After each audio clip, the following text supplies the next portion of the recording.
집다 철학교 김성민 대표라고 합니다. 오늘 집다 특강에 와주셔서 감사하고요. 오늘 강의해 주실 스님님 간단하게 소개하고 강의 시작하도록 하겠습니다.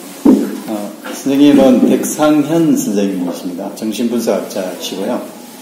철학도 이제 공부를 하셨습니다. 그래서 정신분석학과 철학 관련해서 양쪽을 다 이제 잘 아시고 계신 분입니다.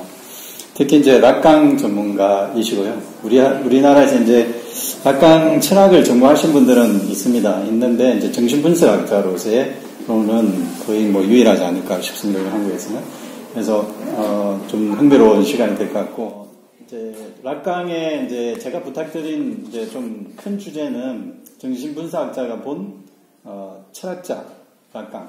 그러니까 락강은 정신분석학자이죠. 정신분석학자인데 이제 철학의 많은 영감을 불러일으킨 위대한 이제 정신분석학자입니다.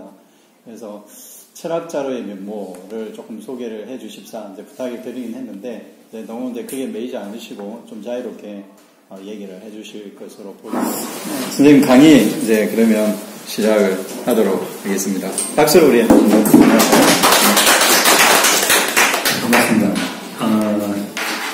말씀하신 대로 오늘 제 강의의 주제는 철학자 강의인데 사실 락강은 자신을 철학자로 규정한 적은 단 한 번도 없으니까 락강의 철학이 있을 수는 없겠죠. 락강이 어떻게 인간에 관련해서 생각하는지를 여러분들에게 소개를 해드리면 아마도 그게 락강의 철학적인 태도가 어떠했는지를 이해할 수 있는 그런 기회가 될 수 있을 것 같아요. 그래서 락강은 인간에 관련해서 혹은 문명에 관련해서 어떻게 생각하는가에 대한 이야기를 주로 여러분들에게 해드릴 수 있을 것 같아요. 그리고 그 큰 테마라고 한다면 락강이 세미나에서 다양한 이야기들을 해왔는데 그 중에서 제가 몇 가지 테마를 뽑아서 여러분들에게 그 테마의 순서대로 말씀을 드리고자 하는데 아마도 시간이 그렇게 충분치는 않을 것 같아요. 그래서 그 주제들이 다 말해줄 수 있는지는 잘 모르겠습니다. 어쨌든 첫 번째, 두 번째, 세 번째 이렇게 순서대로 주제를 말씀을 드리자면 첫 번째 주제는 철학의 기원이에요. 철학의 기원. 철학이란 어디서 왔는가? 철학의 기원. 철학은 어떤 구조를 가지고 있는가? 그리고 두 번째가 예술의, 종교의 기원입니다. 제가 순서대로 말씀드리면 종교의 기원. 종교는 어떤 구조를 가지고 있는가? 혹은 종교는 어떻게 출현했을 것인가? 추정해보는 것이죠. 구조를 추정해보는 것이죠. 그리고 세 번째가 예술의 기원이에요. 예술의 기원. 예술의 기원에 대해서는 락강이 다양한 논의들을 이미 세미나에서 펼치고 있죠. 자, 그리고 시간이 좀 남으면 정치의 기원 혹은 정신분석 인상이라는 것의 특성 여기까지 얘기를 진행시키려고 하는데 정치의 기원까지 제가 여러분들에게 소개해드릴 수는 없을 것 같아요. 시간 관계상 2시간이나 시간 쉬는 시간 없이 진행이 되는데 화장실에 가고 싶은 분들은 각자 갔다 오셔도 될 것 같습니다. 자, 그리고 이와 같은 테마들을 여러분들에게 알려드리기에 앞서서 저에 대해서 많은 말씀을 대표님께서 해주셨는데 몇 가지만 더 말씀을 드리고 테마에 대한 이야기를 여러분들에게 말씀드릴게요. 저는 정신분석에 관련된 책을 쓰는 작가이기도 하고 동시에 분석을 하고 있습니다. 서울 락강의 정신분석 클리닉에서 분석을 하고 있고 그리고 한국 락강 칼리지에서 정신분석가를 양성하는 강의를 매주 2회씩 하고 있어요. 그리고 이 세 가지 활동이 그러니까 분석가 그리고 강의자 지금도 강의를 하고 있지만 그리고 작가 이 세 가지 활동이 동일한 구조 속에서 작동하고 있다라는 생각을 하고 있죠. 그리고 그게 어떠한 구조인지는 이제 강의가 진행되면서 여러분들에게 설명을 드릴 수 있을 것이라고 생각이 들어요. 제가 어떠한 일을 하는지가 사실상 중요한 것이니까, 제가 어떠한 방식으로 강의를 하는지가 또한 중요한 것이니까, 강의 내용만이 중요한 것이 아니고 정신분석이라는 실천이 무엇인지를 이해하기 위해서는 제가 왜 이 자리에 앉아 있는지를, 그리고 여러분들에게 제가 무엇을 하려고 하는지를 이해해야 하는 것이 중요할 것 같아요. 사실 2시간 동안 여러분들에게 전해드릴 지식이라는 건 굉장히 한계가 있는 것이죠. 제가 지난 8년간 정신분석에 관련해서 강의를 해왔지만 아직도 강의 끝이 나지 않은 걸 보면 단순히 2시간 만에 전달될 수 있는 내용은 아니라는 생각이 듭니다. 자, 그럼에도 불구하고 첫 번째 주제를 여러분들에게 말씀을 드릴게요. 철학적 사유의 기원이라는 무엇입니까? 철학의 기원이라는 무엇입니까? 제가 이것에 대해서는 나는 악령의 목소리를 듣는다라는 책에서 주로 집중적으로 언급을 했죠. 소크라테스에 관련된 책이었어요. 소크라테스에 관련된 책이었는데 소크라테스가 어떻게 나는 악령의 목소리를 듣는다라는 호원 충동의 관점으로부터 자신의 철학을 시작했는지, 자, 그러한 얘기들이 집중적으로 다루어져 있어요. 자, 소크라테스는 잘 아시다시피 서구 철학의 기원이라고 말했지만 자, 그러한 좌표를 형성하고 있는 철학자이죠. 서구 철학의 기원입니다. 물론 그 이전에 헬레니즘 철학이라는 것이 존재했었지만 서구 고전주의 철학의 기원은 소크라테스라고 상상을 해볼 수가 있는 것이니까.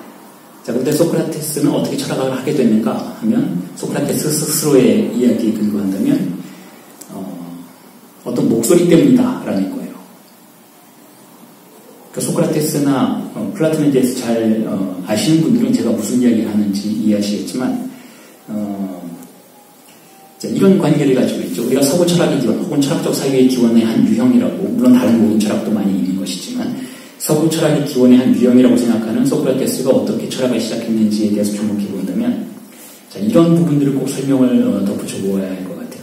소크라테스는 자신이 어떤 글도 쓴 일이 없어요. 글을 쓴 일이 없으니까 실제로 소크라테스가 무슨 이야기를 했는지는 잘 모르는 거죠. 잘 모르는데 그 반면에 플라톤이 소크라테스는 이렇게 말했다라는 방식으로 굉장히 방대한 자료를 우리에게 남겨주고 있었죠. 그래서 우리가 서구 철학의 기원으로서의 소크라테스를 이해하는 것은, 알게 되는 것은 언제나 플라톤이라는 매개자를 통해서라는 거예요. 플라톤이 자신의 스승 소크라테스 사약을 받고 죽었죠. 그건 역사적인 사실인 것이니까. 자, 그 부분에 대해서 우리가 믿을만 하지만 그럼에도 불구하고 자신의 스승이라고 간주하는 소크라테스에 대해서 다양한 이야기들을 전개시켜 왔는데 그럼에도 불구하고 진정으로 소크라테스가 그 이야기를 했는지 안 했는지는 모른다는 거예요. 몰라요. 진짜 그런 얘기를 했는지 안 했는지는 모른다는 거죠. 그러니까 소크라테스와 플라톤의 모델이 조금 뒤에 다시 언급이 될 테지만 예수와 사도들의 모델과 유사해요. 실제로 예수가 무슨 얘기 했는지는 아무도 모르는 거예요. 예수는 진짜로 그런 얘기 했는지 아니면 사도들의 상상인지 그건 아무도 모르는 것인데 뭐 거기까지 얘기하면 거의 신성모독에 가까운 얘기가 될 테니까 그건 조금 뒤로 미루고 지금 플라톤에 대해서는 이렇게 이야기할 수 있어요. 소크라테스와 플라톤의 관계.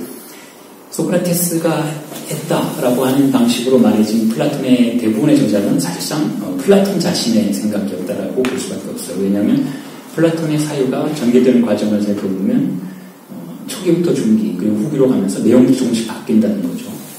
자, 이미 죽은 소크라테스가 말을 바꿀 일은 없으니까 소크라테스에 대해서 우리가 이해할 수 있는 것은 소크라테스가 실제로 그런 이야기를 했다기보다는 플라톤에 의해서 와전된 것들이 굉장히 많고 그것이 바로 서구 철학의 기원이다. 즉 철학적 사유의 기원이다. 라고 이야기해 볼 수가 있어요. 자, 그건 사실인 것 같아요. 그럼에도 불구하고 소크라테스가 했던 많은 말들 중에 우리가 신뢰할 수 있는 부분은 이런 정도라고 할 수 있어요. 변론과 같은 텍스트. 변론과 같은 텍스트들은 소크라테스만이 쓴 것이 아니죠. 다른 제자들도 썼는데 그 변론의 텍스트의 내용은 뭐냐면 소크라테스가 사형 선고를 받는 그 장면에서 504명의 아테네 배심원단들 앞에서 자기 자신을 변호한 내용이에요. 나서 죽었죠. 사역을 받고 죽죠. 소크라테스가 사역을 받고 죽는데 얼마 지나지 않아서 플라톤이 그 시점에서 어떤 이야기가 오갔는지를 텍스트로 썼다라는 거예요. 그러니까 다른 많은 부분들에 대해서는 왜곡을 할 수 있었어도 변론의 지점에서 왜곡을 할 수는 없었다라고 가정을 해볼 수 있어요. 왜냐하면 이미 많은 사람들이 그 이야기를 들었기 때문에, 그리고 그 이야기를 들었던 사람들이 아직도 아테네에 살아있기 때문에 겉은 소리를 할 수는 없었겠죠. 그래서 제가 나는 낭만의 목소리를 듣는다라는 텍스트를 쓰면서 소크라테스에 대해서 쓰겠다라고 생각을 하면서 주로 참조했던 텍스트가 바로 변론이에요. 그러니까 변론만큼은 믿어볼 수 있겠다. 철학적 기원이 무엇인지 믿어볼 수 있겠다라고 생각했던 것이죠. 자, 그런데 그 변론에서 소크라테스가 무슨 이야기를 하는가? 우리가 아는 소크라테스의 면모를 볼 수 있도록 해준 이야기들은 하지 않고 조금 충격적인 이야기를 해요.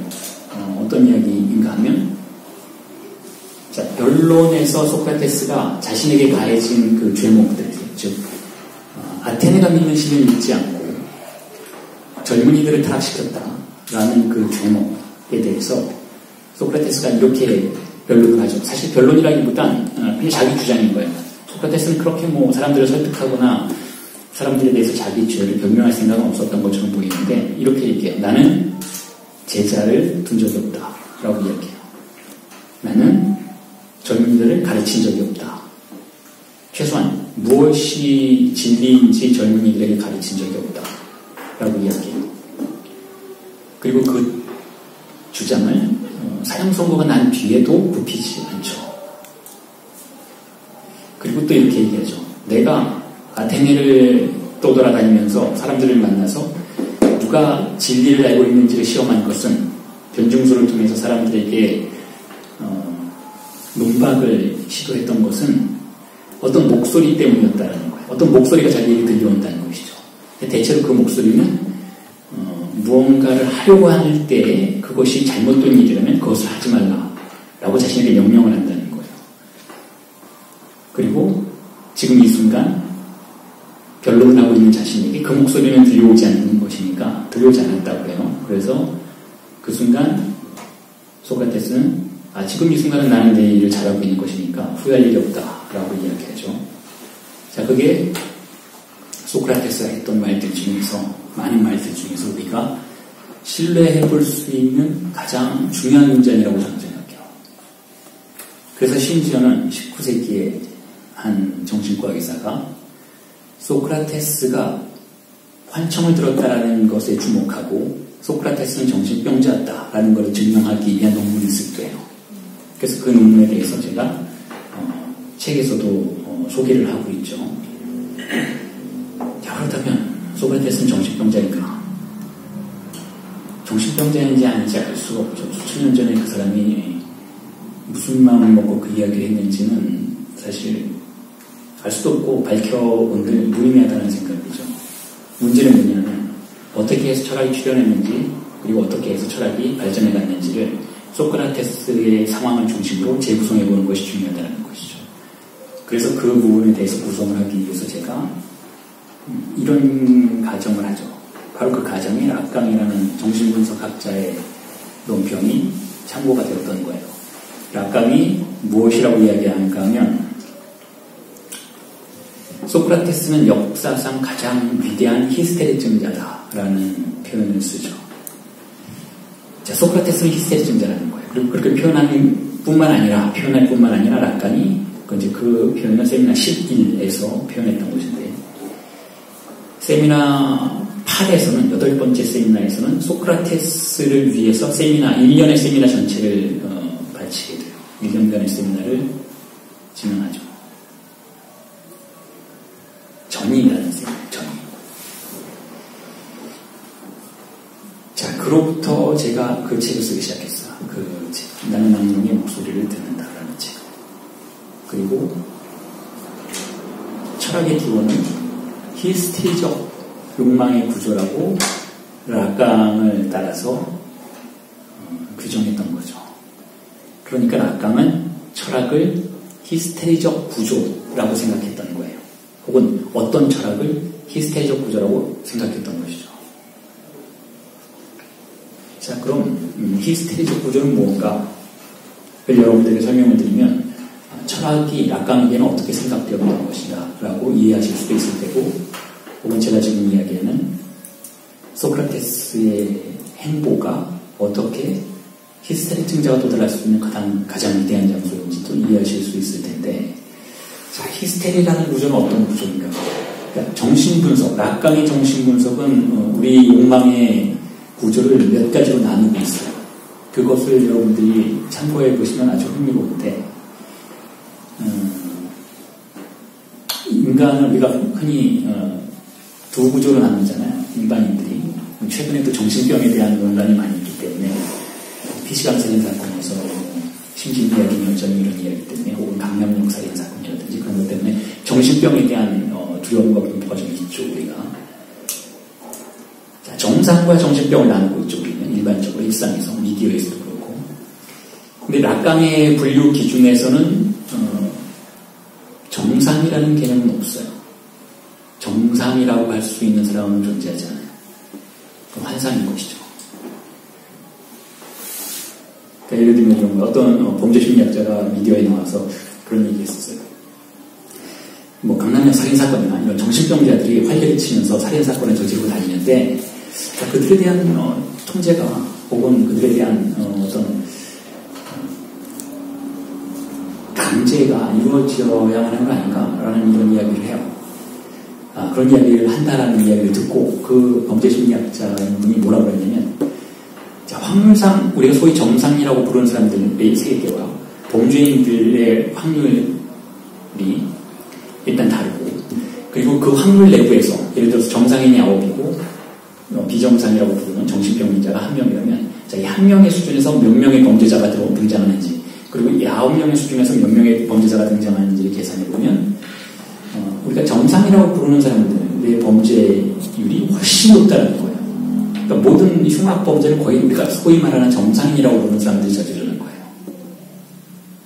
그러니까 정신병자가 단지 정신병자라는 이유로 어떤 강제, 통제를 받아야 한다면, 정상인들은 더 많은 통제를 받아야 하는 거니까, 정상인이라면 일단 두려워하고 봐야 할 일이라는 그런 우스갯소리가 나올 수도 있는 것이죠. 제가 이 말씀 드리는 이유는 정신병과 관련해서 많은 오해가 있는 것이 사실이긴 하는데, 락강학파의 정신분석에서는 그와 같은 오해들을 불식시키는 것을 넘어서서 이렇게 가정한다라는 거예요. 정상인이란 없다는 거예요. 정상. 우리가 다 환자라는 것이죠. 그래서 보통 대부분의 소위 말하는, 소위라는 단어가 중요한데, 소위 말하는 정상이라고 부르는 사람들을 신경증의 구조로 봐요. 신경증. 다 신경증자인 거예요. 다 신경증자. 우리가 모두 멀쩡한 정신으로 이 자리에 이렇게 앉아있는 것 같아도 사실 멀쩡하지 않을 때도 많은 거죠. 아주 힘들 때도 많잖아요. 그리고 그 신경증의 구조를, 기본적인 베이스를 이렇게 봐요. 억압으로 봐요. 억압. 자, 그것 때문에 우리가 힘든 거예요. 억압. 그러니까 신경증자들은, 혹은 신경증자들이 만들어낸 문명은 억압이라는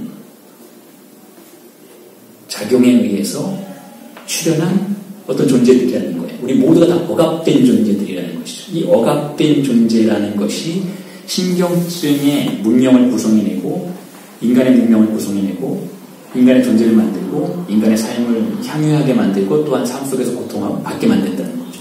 그러니까 인간은 억압된 존재인 거예요. 억압. 즐기지 못하는 존재. 그게 신경증자예요. 그게. 그런데 이 억압이 물론 다른 구조에도 있어요. 그런데 이 신경증자들의 억압의 특징은 뭐냐면, 이 억압의 중심에 뭐가 있는가 하면 가부장적 권력이 있어요. 가부장적 권력. 이 가부장적 권력을 락강은 아버지의 이름이라고 부르는 거예요. 왜 우리의 욕망을 억압하는 것이 가부장적이냐 하면, 세계를 지배하는 것이 남성들이기 때문에.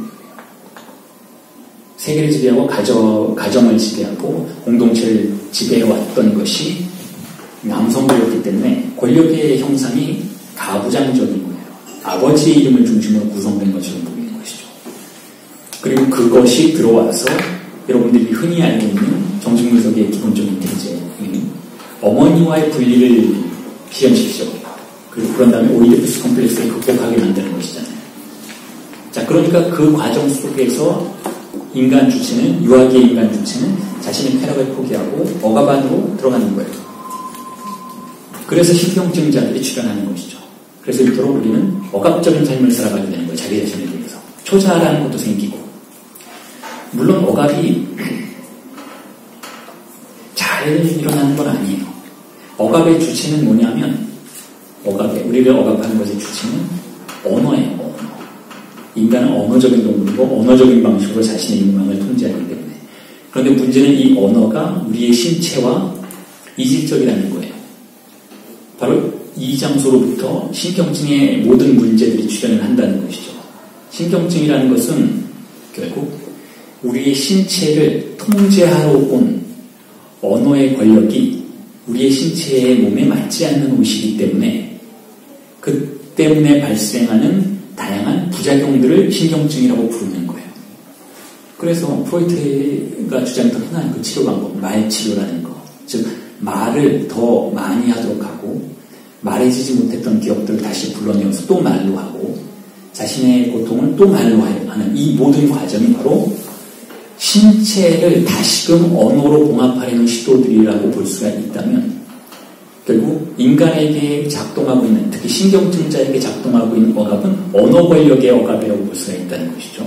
자, 이게 신경증자의 구조이고 그 억압이 아버지라는 하나의 권력을 중심으로 작동하지 않는 혹은 미약하게 작동하는 영역을 정신병의 구조로 보는 거예요. 그래서 정신병자들은 자신들이 여러 가지 어떤 억압의 장치를 통해서 신경증자보다는 훨씬 더 미약한 억압의 장치를 통해서 억압받고는 있지만 그것이 보편적인 일자를 구성해내고 있지 못하기 때문에 정신병자들은 고독의 세계에 있는 거예요.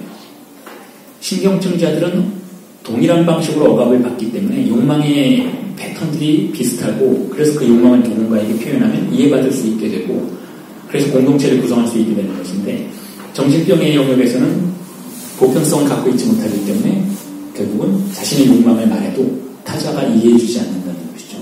그래서 고독 속에 있어요. 예를 들면 신경증자들의 세계에서 무슨 미친 짓을 해도 이해는 가는 거예요. 이해는 가는 거예요.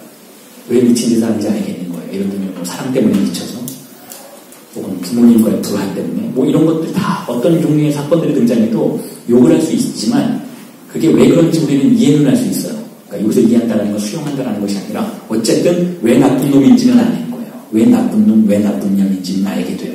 혹은 왜 좋은 사람, 왜 성인인지도 또한 알게 되는데 정신병의 영역에서는 이해할 수가 없는 거예요. 왜냐하면 그 자신만의 언어로 억압된 욕망의 구조이기 때문에. 자, 그렇게 해서 지금 여러분들에게 제가 신경증의 구조와 정신병의 구조를 갑작스럽게 소개를 해드렸는데 이렇게 소개를 해드린 이유는 자, 신경증의 구조 내부에는 또한 두 가지 구조가 파악될 수도 있기 때문에 그래요. 두 가지 구조. 그 두 가지를 히스테리와 강박증이라고 부르는 것인데 자, 신경증의 구조에서 히스테리와 강박증이라는 것은 억압이 어떻게 유형화되느냐에 따라서 갈리는 것이긴 하지만 그럼에도 불구하고 자, 이 사람은 뭐 전적으로 히스테리, 저쪽 사람은 전적으로 강박증이라고 부르진 않고 한 사람 내부에서 두 개가 교차하는 그런 방식으로 작동한다라고 이해할 수가 있는 것이죠. 그런데 특별히 한쪽이 더 강화될 수도 있고 한쪽으로 치우칠 수도 있다라고 생각을 할 수 있는 것인데 강박증은 어떤 구조인가 하면 질서를 추구하는 구조예요. 질서를 추구하는 방식으로 법을 추구하는 그러한 구조이고 그 구조 속에서 욕망이 초과하는 것을 어떻게든 억압하고 틀어막으려고 하는 구조인 거예요. 균열이 출현하거나 흔들림이 출현하거나 강박증이 출현하는 것을 어떻게든 틀어막으려는 구조인 것이죠. 반면에 히스테리적인 구조는 균열이 출현하는 것을 환대하는 구조예요. 균열이 출현하고 흔들림이 출현하는 것을 오히려 탐닉하는 구조인 것이죠. 그게 히스테리와 강박증의 차이라고 볼 수가 있어요. 그래서 일반적으로 프로이트는 이렇게 생각했어요. 남성들 중에는 강박증적 경향을 갖는 자들이 많고 여성들 중에는 히스테리적 구조를 갖는 그러한 주제들이 많다라고 생각했던 것이죠. 그리고 실제로 맞는 이야기. 물론 여기서 말하는 여성은 히스테리적이고 남성은 강박증적이다라는 것은 의식적인 차원이 아니라 무의식적인 차원이에요. 그걸 이해하셔야 돼요. 무의식적인 차원이라는 것은 어떤 여성분이 아무리 나는 질서를 잘 지키고 나는 청소도 잘하고 모든 것이 딱 떨어져야만 한다. 그러니까 나는 어떤 의미에서는 강박증적 고조를 가지고 있는 것 같다라고 주장하셔도 무의식은 그렇지 않을 확률이 높다라는 거예요. 그렇지 않을 경우에 무의식은 여러 가지 증상들을 보내요. 균열들을 보낸다는 것이죠. 다시 말해서 신체가 정확하게 통제되지 않았을 때 보이는 그러한 발작 증세들을 보인다는 거죠. 예를 들면 두통, 복통, 혹은 마비 증세, 혹은 이유를 알 수 없는 어지럼증, 구토증. 여러 가지 증세들이 신체를 통해서 표현되고 있는데 의식적으로는 아무리 자기 자신이 강박증적이다, 나는 질서를 추구한다, 나는 딱 떨어지는 삶을 좋아한다 라고는 말은 하고 있지만 그럼에도 불구하고 신체는 다른 구조를 가지고 있을 수 있다는 거예요. 그게 바로 무의식이라는 것이죠. 자, 무의식의 문제인데 그렇다면 왜 남성은 더 강박증적이고 왜 여성은 더 히스테리증적일까? 혹은 더 쉽게 말하면 왜 남자들은 더 질서를 추구하고 여자들은 더 무질서를 탐닉할까? 이 해답은 누가 그 법을 강제했느냐에 있다고 생각해요. 즉 어린아이가 자기 자신의 쾌락을, 즉 어머니를 포기하는 과정에서 법을 받아들이죠. 규범을 받아들이는 것인데 그 규범이 제가 조금 전에 아버지의 이름이라고 말씀드렸어요. 가부장적 규범이라고 말씀드렸어요. 즉 남성을 중심으로 구성된 법이라는 거예요. 욕망의 법이라는 것이. 그렇기 때문에 남자아이는 아버지의 법의 규범을 따라서 자기 자신을 동일시할 수 있는 길이 상당히 용이해요. 아버지의 법이기 때문에 같은 성인, 동성인, 남자아이는 동일시가 가능하다는 거죠. 그래서 법에 훨씬 더 적극적으로 참여해요. 아이들이, 남자아이들이. 반면에 여자아이들의 경우에는 아버지와 직접 동일시를 할 수가 없어요. 이성이기 때문에. 어머니라는 존재를 경유해서 법을 내재화하죠. 이렇게 한 번 경유되는 과정을 겪어야만 하는 것이기 때문에 여성들은 법에 대해서 더 무심할 수 있어요. 법에 대해서. 자, 여기까지 이야기하면 몇 가지 의문이 드실 거예요. 그런데 왜 법을 어기는 건 다 남자들이냐? 그렇죠. 근데 이렇게 생각해 보세요. 법을 어기려면 법에 관심이 있어야 된다는 거예요. 법에 관심이 없으면 그걸 어길 생각도 그럴 욕망도 별로 들지 않아요. 근데 법이라는 것에 강박적으로 사로잡혀 있는 자들은 위반에 더욱 많이 탐닉하게 되는 것이죠. 다시 말해서 이 부분에 대해서 락간이 이렇게 사도 바울이 했던 말을 인용해요. 율법이 없다면 죄를 탐함도 있을 수 없다라는 사도 바울의 언급을 소개하고 있죠. 그래서 자, 그걸 락간은 그렇게 해석하는 거예요.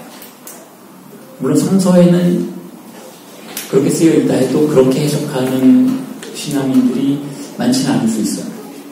자, 우리가 왜 죄를 짓는가? 정신분석적으로는 그렇게 생각한다는 거예요. 법을 만들어 놨으니 죄를 짓는 거라는 거예요. 법이 없었으면 우리는 죄를 짓지 않았을 거라는 거죠. 왜냐하면 법이 무엇인지를 죄가 무엇인지를 규정하는 법이 없다면 죄를 지으려는 욕망이 생겨나는 것도 불가능하다는 거예요. 불가능하다는 것이죠. 금지가 있기 때문에 금지를 넘어서 가지 않은 욕망이 등장한다는 것이죠. 그래서 남성들의 위반에 대한 욕망이 강력해지는 것이고, 물론 거기에 사회적인 요소도 분명히 존재하겠죠.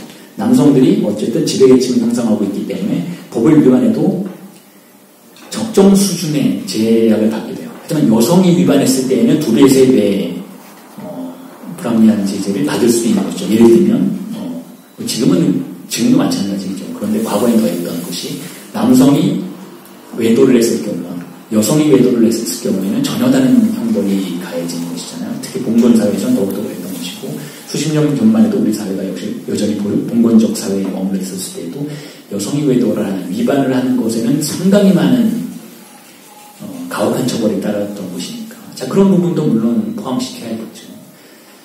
자, 그렇다면 남성은 법에 민감하고 여성은 법에 무심하다라는 것은, 자, 그렇다면 어떤 의미랍니까?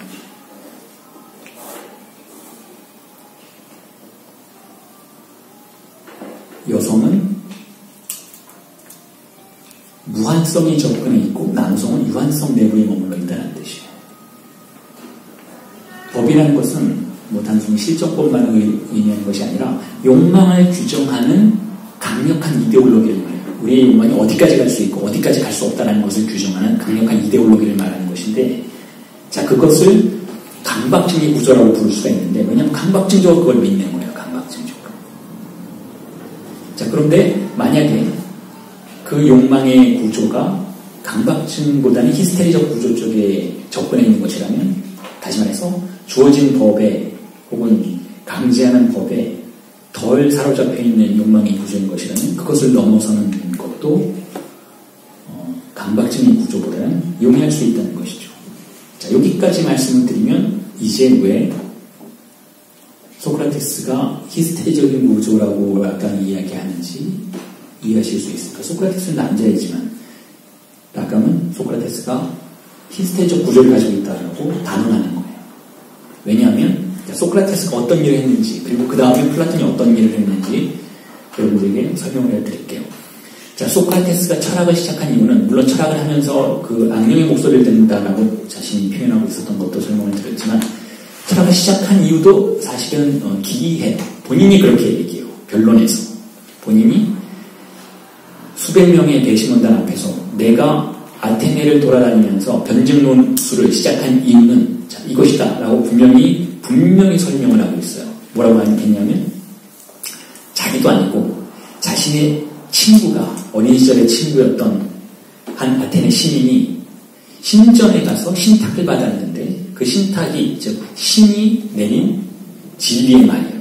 그 신탁이 아테네에서 가장 총명한 자가 소크라테스다 라고 말을 했다는 거예요. 아테네에서 가장 뛰어난 지혜를 가진 자가 소크라테스다. 자, 그 이야기를 그 친구가 소크라테스에게 와서 해주었어요. 그럴 때 소크라테스의 반응은 이거였어요. 자, 강박증자라는 뭐 어떻게 했을까요? 그걸 수용해요. 내가 가장 총명하다. 그런데 반면은 소크라테스는 이렇게 시작해요. 그렇지 않다. 내가 그게 틀렸다라는 걸 증명해 보이겠다.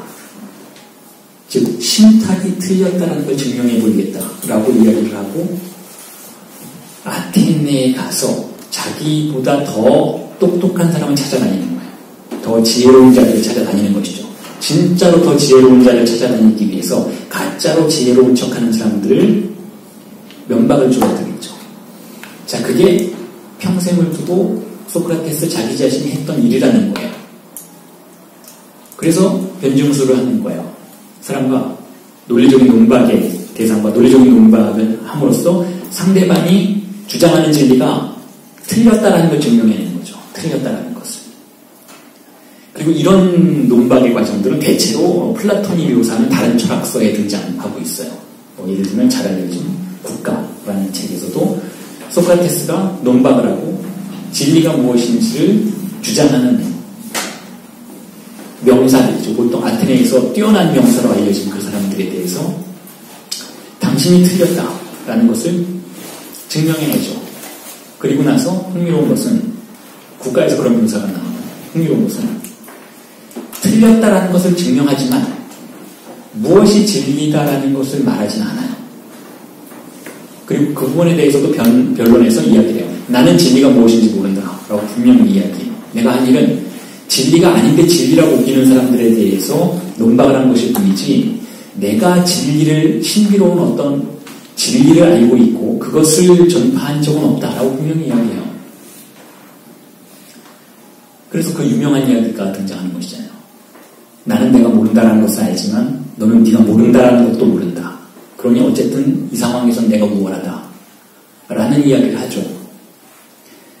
자, 그 이야기는 뭔가요?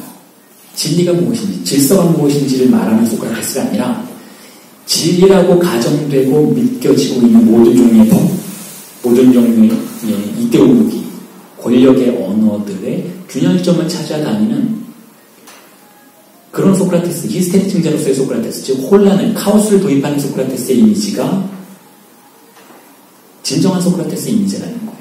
즉 아테네라는 장소가 믿고 있는 관념들의 세계, 고정관념들의 세계인 것이죠. 즉 관념들을 고정시키는 이데올로기와 질서들의 세계, 우리 모두가 그것이 진리라고 믿고 있는 그러한 것들의 세계에서 소크라테스의 등장은 일종의 날파리의 등장과 같다는 거. 본인이 그렇게 이야기해요. 난 자기는 드네아와 같은 존재이고 싶고 그러한 존재가 필요하다는 거예요. 모든 사람들을 귀찮게 하고 자신이 진리라고 주장하고 있었던 것을 포기하도록 만들고 흔들고 비트는 균열을 생산해내는 그런 존재가 필요하다는 거예요. 내가 죽고 나면 당신도 후회할 것이다 라고 소크라테스가 분명히 이야기를 해요. 자, 그런 소크라테스의 면모가 바로 철학의 출현에서 발견되는 철학적 사유의 진정한 면모라는 거예요. 그래서 제가 다른 책에서 나는 악령의 목소리를 듣는다는 아니고 락강의 누구인가요? 아니면 고도리 매뉴얼인가요? 다른 책에서 그런 이야기를 했어요. 소크라테스 명제에 두고 그런 이야기를 한 것이에요. 그리고 롤랑 바르티의 언급을 참조하면서 그런 이야기를 했던 것인데 그 책이 제가 그 책을 쓰면서 그렇게 생각했죠. 소크라테스적인 목적을 가지고 있었으면 좋겠다라고 생각을 하고 거기서 그렇게 썼던 거예요. 이 책이 무엇이 되었으면 좋겠는가? 아토피가 되었으면 좋겠다라고 책에다가 썼어요. 아토피가 되었으면 좋겠다. 아토피가 무엇인지 여러분 다 아시죠? 굉장히 괴로운 피부 질환이잖아요. 근데 이 아토피라는 말의 어원이 굉장히 흥미로워요. 아토피를 과거에도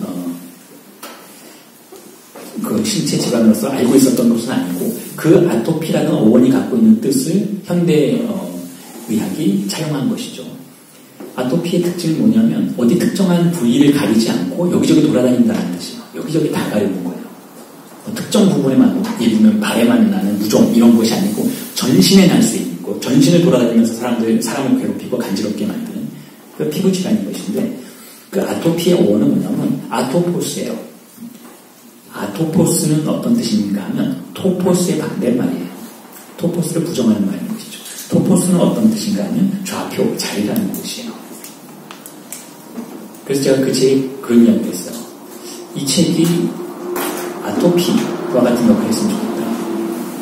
우리가 그 자리에 앉아있어라 라고 말하는 권력의 명령을 따라서 사실상 각각의 자리에 앉아있는 것은 맞아요.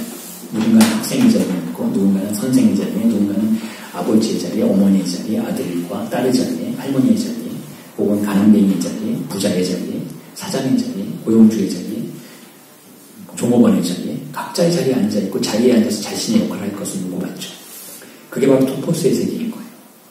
그 토포스의 세계에서 우리가 그 좌표를 벗어나면 자신의 임무를 다하지 않았다. 자신의 역할을 다하지 않았다. 자신에게 부여된 제 임무를 수행하지 않는다. 자신의 자리를 지키지 않는다. 왜 어머니로서의 자리를 지키지 않는가? 왜 아버지로서의 자리를 지키지 않는가? 애는 애답게 굴어야지. 선생은 선생답게, 학생은 학생답게. 자, 이런 토포스의 영역에서 우리가 움직이려 하면, 즉 가만히 있어라 라고 말하는 권력의 명령에, 이데올로기적인 명령에 저항하면 우리는 공격받아요. 그래서 움직이지 못해요. 움직이고는 있지만 실제로는 가만히 있는 거예요. 그 자리에. 영원히 그 자리에 붙박혀 있는 것이죠.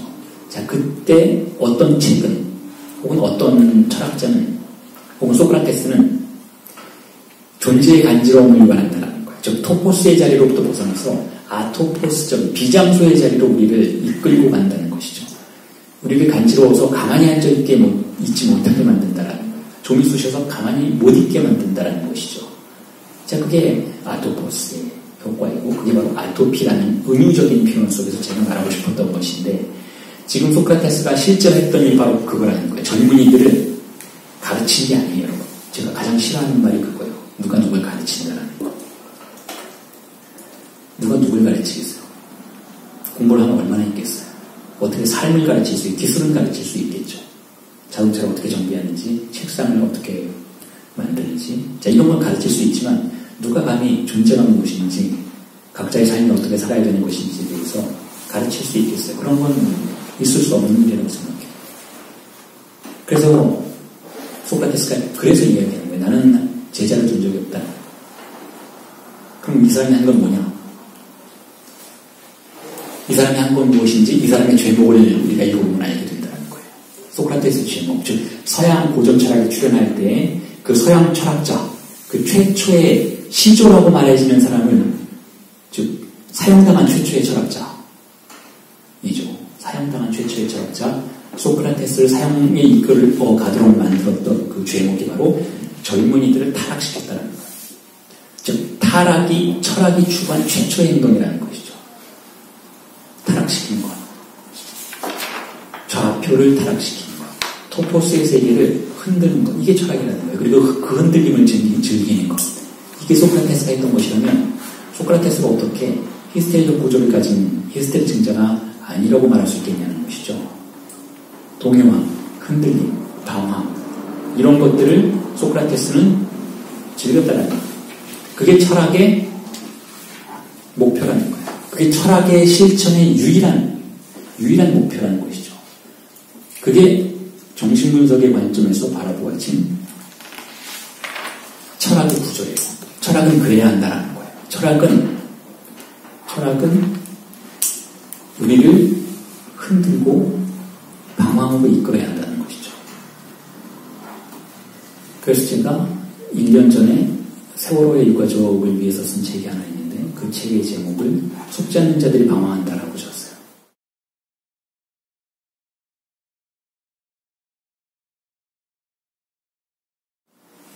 속지 않는 자들. 자, 속지 않았던 자가 누구예요? 소크라테스죠. 소크라테스. 국가가, 자, 이것이 진리다라고 말하는 그 권력에 저항했던 거예요. 나는 속지 않겠다는 거예요. 그리고 소크라테스는 놀랍게도 논박해서 이겼어요.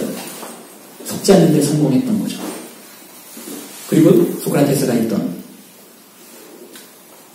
그 여정은 방황이었다는 거예요. 방황. 그리고 그 방황으로 젊은이들을 끌어들였다는 거죠.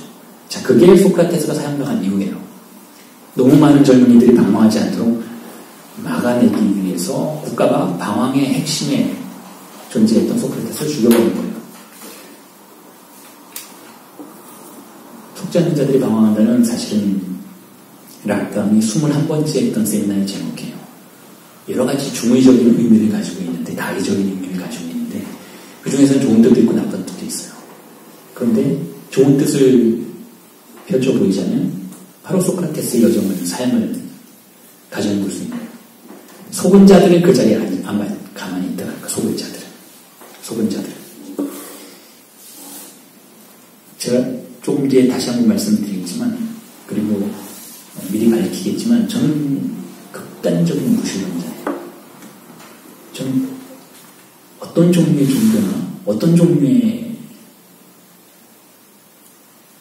미신적인, 저는 그런 것들을 다 미신이라고 생각하는 거예요. 미신은 있지 않는데, 그럼에도 불구하고 저는 극단적인 무신론자이기 때문에 마음속 깊이 종교를 리스펙트해요. 우리 요즘 하는 그 말로 리스펙트해요. 왜냐하면 종교도 진리를 추구하는 프로세스이기 때문에 가장 진실한 종교인은 가장 진실한 허무주의자와 통한다 라고 생각하기 때문에 파스칼이 한 이야기예요. 그중에 또 제주이트보다는 절망한 무신론자가 더 하느님과 가까이 있다라 라고 파스칼이 이야기했죠. 자, 그런 의미에서 저는 목사님들도 좋아하고 신부님들도 좋아해요. 그리고 말이 진짜 잘 통해요. 제가 강의하는 락강 칼리지에는 목사님 벌써 2분이나 계세요. 락강이 강의할 때도 신부님들이 많이 참여했었던 것이죠.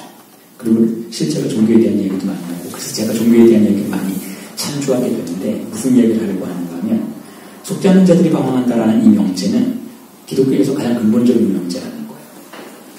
다시 한번 사도 바울의 이야기를 할 수밖에 없는데, 사도 바울의 로마서를 강해한 아간렘의 마지막 편지라는 텍스트가 있어요. 번역되어 나와 있는데 아주 좋은 책이에요. 한번 읽어보세요. 거기서 어떤 이야기가 나오는가 하면 이런 얘기를, 사도 바울이 썼던 그 언어를 직접 번역하면서 해가면서 아간베이 그렇게 얘기하죠. 사도 바울이 아주 이상한 얘기를 한다는 거예요. 어떤 이야기냐면, 자, 소명을 받은 자는 클래시스죠. 소명을 받은 자. 그러니까 예수와 함께 할 것이다 라는 소명을 받은 자는, 즉 예수의 진리와 함께 하는 자는 이러한 삶을 살아야 한다 라고 말하면서 이렇게 얘기해요. 호스네 라고 얘기해요. 호스네. 고대의 그리스어인데 잘 쓰지 않는 변방의 그리스어라고 하죠. 호스네 무슨 뜻인가면 마치 뭐뭐 아닌 듯 살아야 한다는 거예요. 그게 그리스의 소명을 받은 자가 사는 가장 뛰어난 삶의 양태라는 것이죠. 자, 마치 뭐뭐 아닌 듯. 그러면서 여러 가지 사례를 대요. 장사꾼이라면, 장사하는 사람이라면 마치 장사하는 사람 아닌 듯. 결혼하는 사람이라면 마치 결혼하는 사람 아닌 듯. 결혼하지 않는 사람이라면 마치 결혼한 사람이 아닌 것이 아닌 듯. 자, 모든 것에 대해서 마치 뭐뭐 아닌 듯의 삶을 살아야 한다는 거예요. 그게 무슨 뜻일까요? 아간베는 거기에 대해서 이런 논평을 내놓죠. 자, 마치 뭐뭐 아닌 듯을 이렇게 바꿔보자라는 거예요. 마치 뭐뭐인 듯. 자, 그게 우리의 삶이라는 거예요. 마치 뭐뭐인 듯 세상을 살아가는 것이 우리의 삶이라는 것이죠.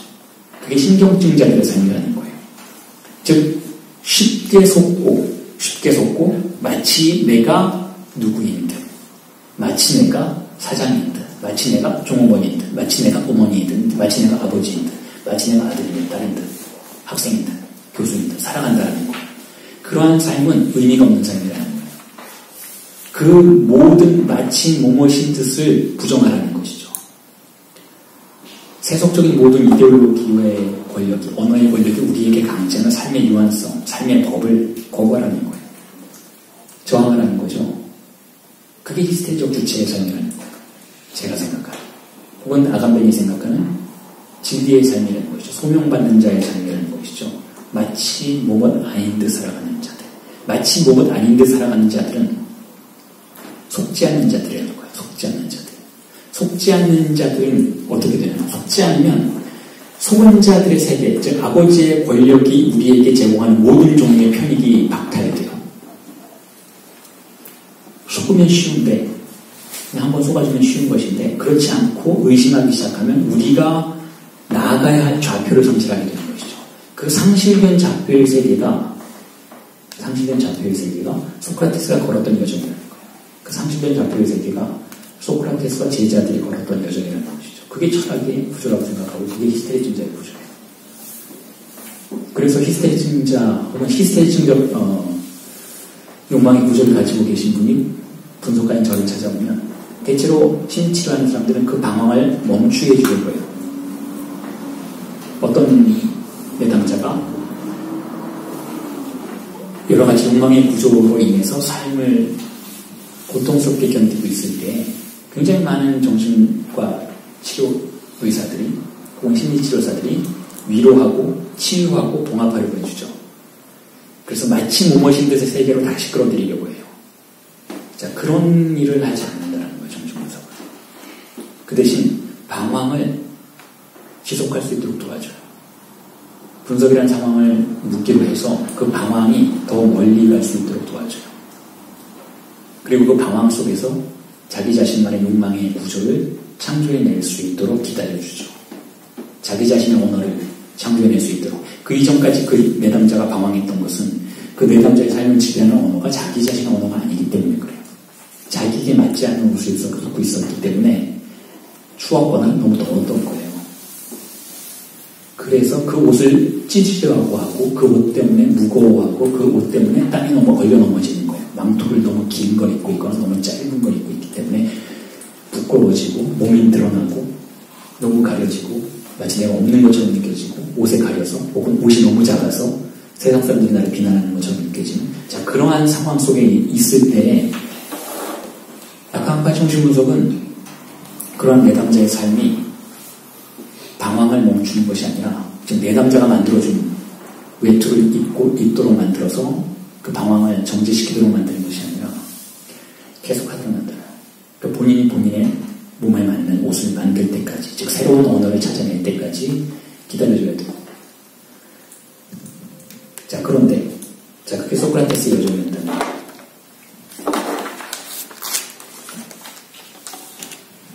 자, 종교는 어떤 것이냐? 지금 철학에 대해서 여러분들이 말씀드렸어요. 철학은 무엇이다? 혹은 철학은 무엇이어야 한다? 라는 말씀을 드린 것인데, 사실 소크라테스에 대해서 이야기를 하면서 플라톤에 대해서 이야기를 하지 않을 수 없죠. 그 부분에 대해서 언급을 하고 종교의 기원에 대한 이야기를 넘어가면 플라톤은 어떤 존재입니까? 소크라테스는 히스테릭증자라면 플라톤은 감각증자예요. 소크라테스가 남긴 그 공백의 균열, 아테네를 떠났어요. 소크라테스가 죽음을 통해서. 그리고 그 중에 플라톤은 변론에 보면 플라톤이 등장하는 이야기가 없어요. 다른 제자들이 막 흥분하고 이러는데 플라톤은 그렇게 흥분하지 않고 뒤에 조용히 머물러 있죠. 그러니까 두드러진 제자는 아니었던 것 같은데, 그럼에도 불구하고 소크라테스가 죽고 나서 그 죽음을 기억하고 지속적으로 죽음을 잊지 않았던 가장 집요한 제자였죠. 정말 집요한 제자였어요. 그 죽음에 가장 큰 트라우마를 입은 제자였던 거예요. 다른 사람들은 대체로 봉합을 했는데 플라톤만은 그 봉합을 안고 살았던 거죠. 그 상처를, 그 스티그마를 안고 살았던 것인데, 자, 그런데 했더니 어떤 일이 벌어지니까 하면, 자, 분명히 소크라테스는 죽었지만 소크라테스가 진리가 뭐라고 말해주진 않고 죽었어요. 분명히 소크라테스가 변론에서 배심원들 앞에서 이야기를 했어요. 나는 진리가 무엇인지 모른다라고 분명히 얘기했어요. 그러니까 그 시점에서 죽는 시점까지 소크라테스는 뭐가 진리인지는 말하지 않았던 거예요. 뭐가 진리가 아닌지는 굉장히 많이 말을 했고, 진리가 아니라는 사람들을 다 찾아가서 발기발기 찢어보았지만, 그럼에도 불구하고 그 공백을, 그 상처를 채울 진리에 대해서는 이야기를 안 해줬어요. 자, 그리고 죽었어요. 그러니까 공백이 남아있죠. 자, 그 공백이 이 플라톤을 악몽처럼 찾아오는 거예요. 그래서 그 공백을 메꿔야만 됐었죠. 그래서 80이 넘는 삶을 살면서 수십 년간 바로 그 공백을 메우는 삶을 살았던 거예요. 다시 질서를 찾아야 돼요. 이전에 존재하는 아테네의 철학과 아테네의 이데올로기와 아테네의 신념들은 소크라테스라는 인물이 다 파괴시켜버렸어요. 그 옆에 자기가 증인이었어요. 플라톤이. 다시 이전의 아테네의 이데올로기를 믿을 수는 없어요. 이제 어떻게 그것이 파괴되는지를 봤기 때문에, 얼마나 그것이 보잘것없는 꼰대들의 담론이었는지를 보았었기 때문에 이제 더 이상 플라톤은 그건 못 믿어요. 하지만 새로운 것도 남겨주지 않고 자신의 스승이 떠난 것이죠. 공백만을 남겨준 것이죠. 공백을 전수했다라고 저는 그 책에서 표현했는데, 공백을 전수한 거예요. 공백을 선물해준 것이죠. 이 공백을 선물한다라는 개념을 저는 락강 미술관의 이론들이 제가 써본 첫 책인데 거기서부터 쭉 사용해 왔었어요. 인간에게 줄 수 있는 최고의 선물이 뭐냐? 공백이라는 거. 물론 비슷한 얘기를 락강이 했어요. 세미나 책에서 분석가가 내담자에게 줄 수 있는, 이 세상에 어떤 아름다운 신부도 줄 수 없는, 그것보다 더욱더 아름다운 선물이 뭐냐? 락강은 이렇게 얘기하죠. 죽음 충동이라고 얘기해요. 분석가가 내담자에게 줄 수 있는 건 죽음 충동이라는 거예요. 여러 가지 방식으로 해석될 여지가 있지만 죽음 충동이라는 건 결국 파괴된 자리, 공백, 비워진 욕망이에요. 텅 빈 욕망. 텅 빈 공백을 밟게 되면 어떻게 되나요? 누군가가 내 마음의 욕망에 환상들을 다 비워줬다면, 다 내가 믿고 있던 신들, 우상들을 몰락으로 이끌어 주었다면 나에게는 뭐만 남아요? 다시 채울 일만 남는 것이죠. 그걸 소크라테스가 했다는, 그걸 소크라테스가 플라톤에게 주었다는 거죠. 플라톤이 믿고 있던 모든 우상을 다 죽여줬어요. 그리고 텅 빈 장소에 데려갔던 거예요. 그 텅 빈 폐허의 장소에서 이제 비로소 플라톤이 뭔가 새로운 것을 지을 수 있도록 공백을 선물한 것이죠. 그리고 나서 건설된 것이 바로 우리가 알고 있는 고전 철학이에요. 그 파시즘적인 철학, 그 유한성의 철학, 코스모스의 철학, 그 꽉 막힌 철학에 대해서 별로 놀랄 필요가 없어요. 왜냐하면 플라톤은 소크라테스의 공백에 대해서 방어적인 태도를 취했기 때문에, 공백을 물려받는 대신 공백을 봉합하려고 했던, 새로운 지식으로 봉합하려고 했던 것입니다. 그게 플라톤의 철학이에요. 그게 우리가 알고 있는 서구 고전 철학의 고전주의라고 말해지는 것의 본질이라는 것이죠. 자, 그런데 여러분이 다 알고 계신 그 다음의 이야기는 소크라테스의 초기에는 소크라테스의 아류였어요. 예수가 예수가 등장했고 예수가 이야기 회자되고 있던 시기에 굉장히 많은 사람들이 이미 소크라테스의 이야기를 알고 있었어요. 그래서 예수라는 신화가 만들어지는 것에 소크라테스라는 인물이 상당 부분 창조되었다라고 가정해 볼 수가 있어요. 물론 제가 생각한 것과 다르게 정말 하나님의 아들일 수도 있죠. 근데 전 그게 중요한 일이 아니라고 생각해요. 하나님이 뭐하러 자기 아들을 보내요? 복잡하게. 세상도 만들었던 분이 뭐가 아쉬워서 그렇게 어려운 복잡한 이야기를 만들어내겠어요? 저는 그냥 하나님이 주신 능력으로 인간들이 예수를 만들어냈다고 생각해요. 그래도 충분하다고 생각해요. 그래도 하나님의 권위가 흔들리지 않아요.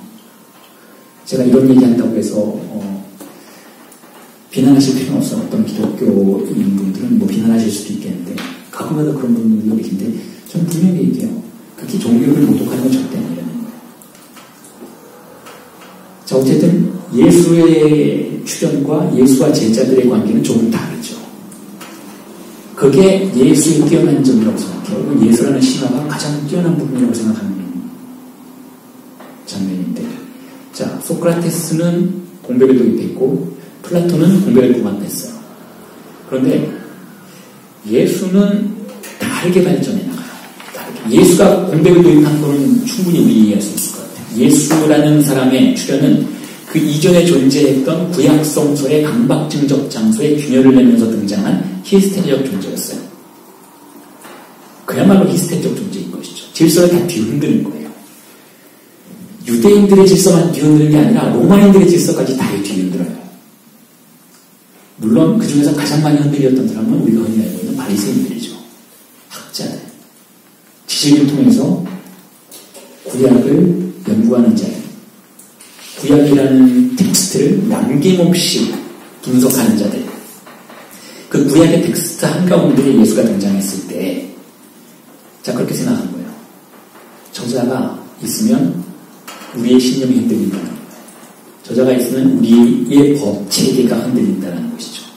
단지 사회를 혼란하게 만드는 것이 아니라, 자, 이데올로기의 세계를 뒤흔드는 존재, 그야말로 소크라테스가 등장한 거예요. 그런데 소크라테스보다 한 단계 위죠. 젊고 아름다워요, 예수. 소크라테스는 그야말로 못생긴 늙은이였는데 예수는 젊고 아름다워요. 그래도 더 시적이에요. 더 훨씬 시적이죠. 소크라테스가 하는 말은 제자들이 대충 다 알아들었어요. 근데 예수가 하는 말은 도무지 알아듣지 못하고 실제로 예수도 분명히 이야기를 하죠. 너희들은 살아생 전에 내가 한 이야기를 단 한마디도 이해하지 못할 것이라고 분명히 얘기를 해요. 그게 뭐냐? 내가 하는 말은 이해의 영역에서 작동하는 말이 아니라는 거예요. 내가 하는 이야기는 지식의 영역에서 작동하는 말이 아니라는 것이죠. 내가 하는 이야기는 상식에 창조될 수 있는 대상이 아니라는 거예요. 그건 뭐야? 시인 것이죠. 시. 어떤 문장이 현재의 질서로부터 벗어나 있기 때문에 독자적 개별적이에요. 그냥 그런 문장들이 보통 뭐라고 불러요? 미친 소리라고 불러요. 정신병자들이 그런 이야기를 해요. 그런데 그 정신병자의 그 문장이 많은 사람들을 매혹시키면 그걸 뭐라고 부르나요? 그걸 시라고 부르는 거예요. 알 수 없는데 우리가 속해 있는 문법 내부에서는 해석이 안 되지만 그럼에도 불구하고 우리를 끌어당기면 자, 그건 시적인 문장이겠죠.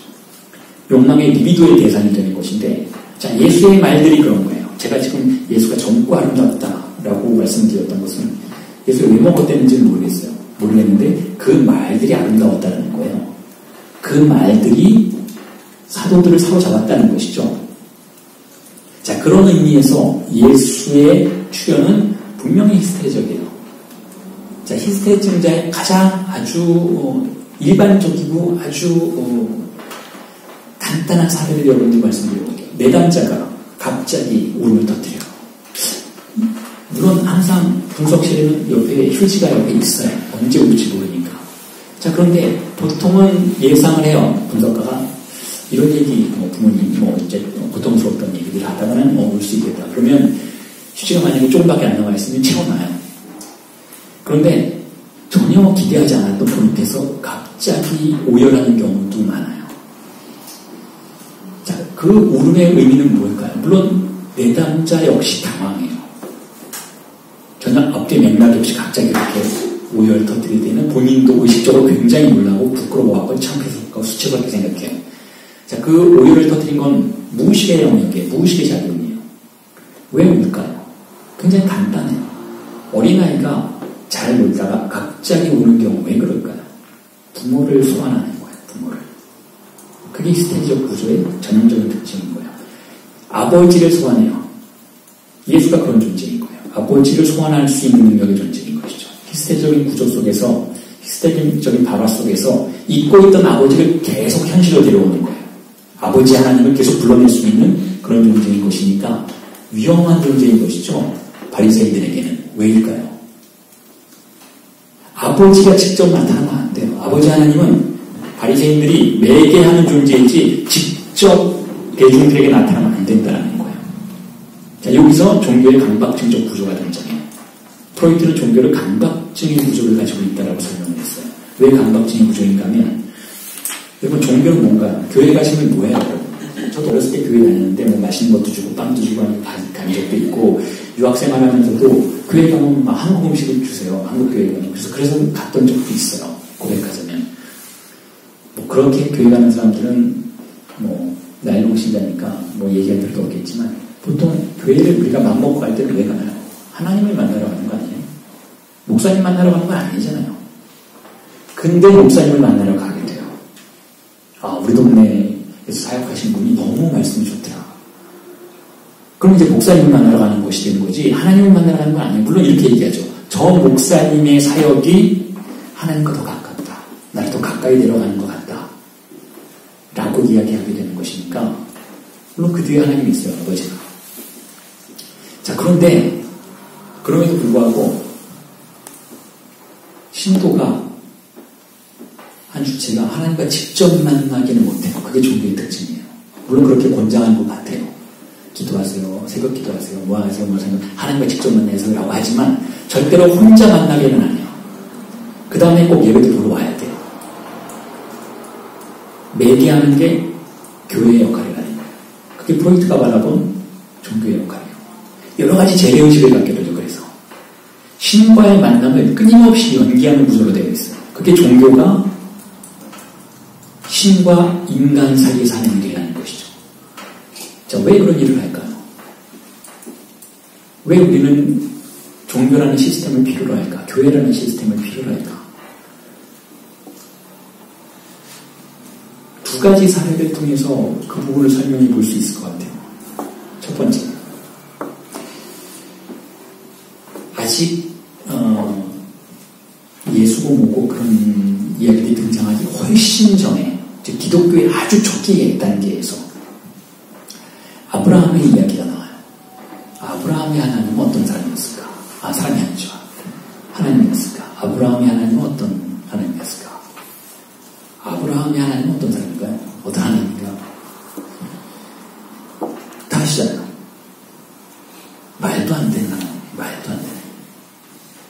우리가 알고 있는 그런 하나님이 아니에요. 아브라함에게 천사가 나타나서, 혹은 목소리가 나타나서 아들 이삭을 제물로 바치라 라고 명령하죠. 자, 그게 하나님이에요. 여러분한테, 여러분이 아침에 교회 가려고 식사를 하고 있는데 문득 목소리가 들려오는 거예요. 그 식사 대신 너의 자식을 잡아라. 일단 식칼을 들어라. 동맥을 끊어라. 자, 그런 목소리가 들려온다면 여러분들 뭐라고 생각하겠어요? 아, 내가 미쳤구나. 아니면 환청이구나. 이게 무슨 말도 안 되는 마귀의 속삭이니까 라고 생각하겠지만, 실제로 아브라함이 그런 이야기가 들려왔던 거예요. 자, 이 이야기는 유대교에서도 중요한 이야기로 창조가 되고, 기독교에서도 창조가 되고, 이슬람에서도 창조가 돼요. 이슬람에서는 보다 꿈속에서 등장했던 환영적인 이야기로 각색이 되어 있어요. 자, 이 이야기는 우리가 다 아는 것처럼 훈훈하게 끝나죠. 아브라함이 아무 말 없이 아들 이삭을 죽이기 위해서, 제물로 바치기 위해서 데려가다가 다시 목소리가 나와서 됐다. 네 본 마음을 알았으니 양으로 대신하라. 이게 훈훈하게 끝나지만, 자, 그건 인간을 위해서 만들어진 에피로그이고, 제 생각은 그래요. 하나님은 그냥 놔뒀을 것 같아요. 그럼 하나님한테 더 빨리 가잖아요. 이 사람. 천국으로 더 빨리 갈 수 있잖아요. 뭐하러 이 한생 고통스럽게 살다가 가야겠어요? 자, 그런데 이렇게 말을 할 수 있지만 우리는 이해 못하죠. 그게 만약에 우리에게 실제의 일로 닥쳐왔을 때는 신과의 그와 같은 만남은, 즉 신의 언어를 이해할 수 없는 상태에서 신과 우리가 만나게 되는 것은 극도의 공포를 불러일으킨다는 거예요. 결코 인간은 신을 직접 대면할 수 없을 것이다 라고 생각했기 때문에 만들어지는 게 종교라는 거예요. 그래서 그 두 번째 우화가 모세의 우화예요. 모세는 어떤 존재일까요? 자, 프로이트가 모세에 대해서 당시까지, 즉 19세기 말과 20세기 초까지 모여있는 다양한 비기독교인들에 의해서 정리된 모세에 관련된 연구들을 펼쳐놔요. 모세와 일신교라는 텍스트가 있어요. 여러분들이 프로이트 전집에서 찾아보실 수 있는 텍스트인데 거기에 보면 프로이트가 그런 얘기를 잔뜩 써놨어요. 모세가 누구냐? 그때까지 연구된 바에 의하면 모세는 유대인이 아니라는 거예요. 성경에는 그렇게 써있잖아요. 뭐 아이를 버렸는데 뭐 파라오에 이렇게 해서 갔다. 근데 그게 아니라는 거예요. 그냥 모세는 이집트인이에요. 이집트인이고, 그리고 모세는 일신교를 주장하던 혁명적인 종교 집단의 일원이었던 거예요. 왜 그게 혁명적이냐면 보통 이집트인들은 다신교를 믿었어요. 이집트인들은 다신교를 믿었었는데 어떤 특정한 왕조에, 구체적으로 그 왕조가 어떤 왕조였는지도 그 모세와 일신교에서 언급이 되고 있는데 찾아보시면 알게 되겠지만 어떤 특정한 왕조에서 새로운 이데올로기가 구성이 되고 새로운 정치 집단이 출현하는 거예요. 그게 바로 모세를 포함한 어떤 특정한 젊은 정치 집단인 것이죠. 근데 이 젊은 정치 집단이 자신들의 이데올로기를 구별하기 위해서 주장한 것이 바로 일신교예요. 일신교. 그래서 실제로 이집트에서 잠시 일신교가 지배하는 시대가 와요. 그러다가 다시 권력이 뒤바뀌죠. 파라오가 바뀌고 다시 다신교를 믿는 종교 집단이 등장해요. 그래서 그 전까지 일신교를 믿었던 종교 집단이 파괴했던 모든 종류의 다신교의 신전들이 다시 세워지기 시작하고 일신교를 믿는 집단들이 추방당하기 시작하고 도망가기 시작해요. 그 중에 한 명이 모세였어요. 그리고 그 모세가 데리고 나왔던 사람들이 유대인들이라는 거예요. 그리고 유대인을 데리고 모세가 나갔을 때까지만 해도 유대인들은 그 유대인들이 믿는 그 신은 지금 우리가 알고 있는 기독교의 그 신이 아니라는 거예요. 유대인들이 정확하게 어떤 신을 믿고 있었는지는 잘 모르지만 텍스트가 없기 때문에 잘 모르지만 어쨌든 지금 알고 있는 그 신은 아니라는 거예요. 그런데 모세가 유대인들을 데리고 나오면서 내가 너희들에게 새로운 신을 데려오겠다. 새로운 신을 선물하겠다라고 공언하는 것이죠. 그때 유대인들이 모세에게 질문하는 거예요. 당신이 믿는 그 신이 누구냐? 어떤 신이냐? 우리가 어떻게 믿고 당신을 따라가느냐? 라고 했을 때 그때 모세가 산으로 올라가는 거예요. 왜냐하면 좀 우스갯소리로 표현을 하자면 자기 자신을 잘 모르는 거예요. 그 신이 어떤 신인지 잘 모르겠는 거예요. 그래서 가서 물어보죠. 당신은 어떤 신이냐? 라고 했을 때 신이 그 유명한 대답을 하는 거예요. I am that I am 이라는 거예요. 나는 나이다. 그 동어반복인 것이죠. 동어반복은 무슨 뜻이에요? 언어를 부정하는 거예요. 그럼 간단하게 말하면 너희들의 언어로 나를 설명할 수 없다는 거예요. 너희들의 언어로 나를 설명할 수 없다. 나는 나이다. 이게 바로 예수가 똑같은 이야기를 다른 방식으로 부활한 뒤 하는 그 장면에서 등장하죠. 예수가 부활했을 때 마리아가 와서 만지려고 하자. 예수가 뭐라고 얘기해요? 나를 만지지 말라. 그 유명한 주제잖아요. 화가들에게도 이름에서 엄청나게 많은 작품들이 생산되고 있죠. 놀림의 단계라는 그 표현. 나를 만지지 말라. 뒤집어 얘기하면 나의 죽음을 너희들의 관념으로 이해하려고 하지 말라라는 거예요. 어떠한 방식으로든 만지지 말라는 거예요. 공백으로 넣어두라는 것이죠.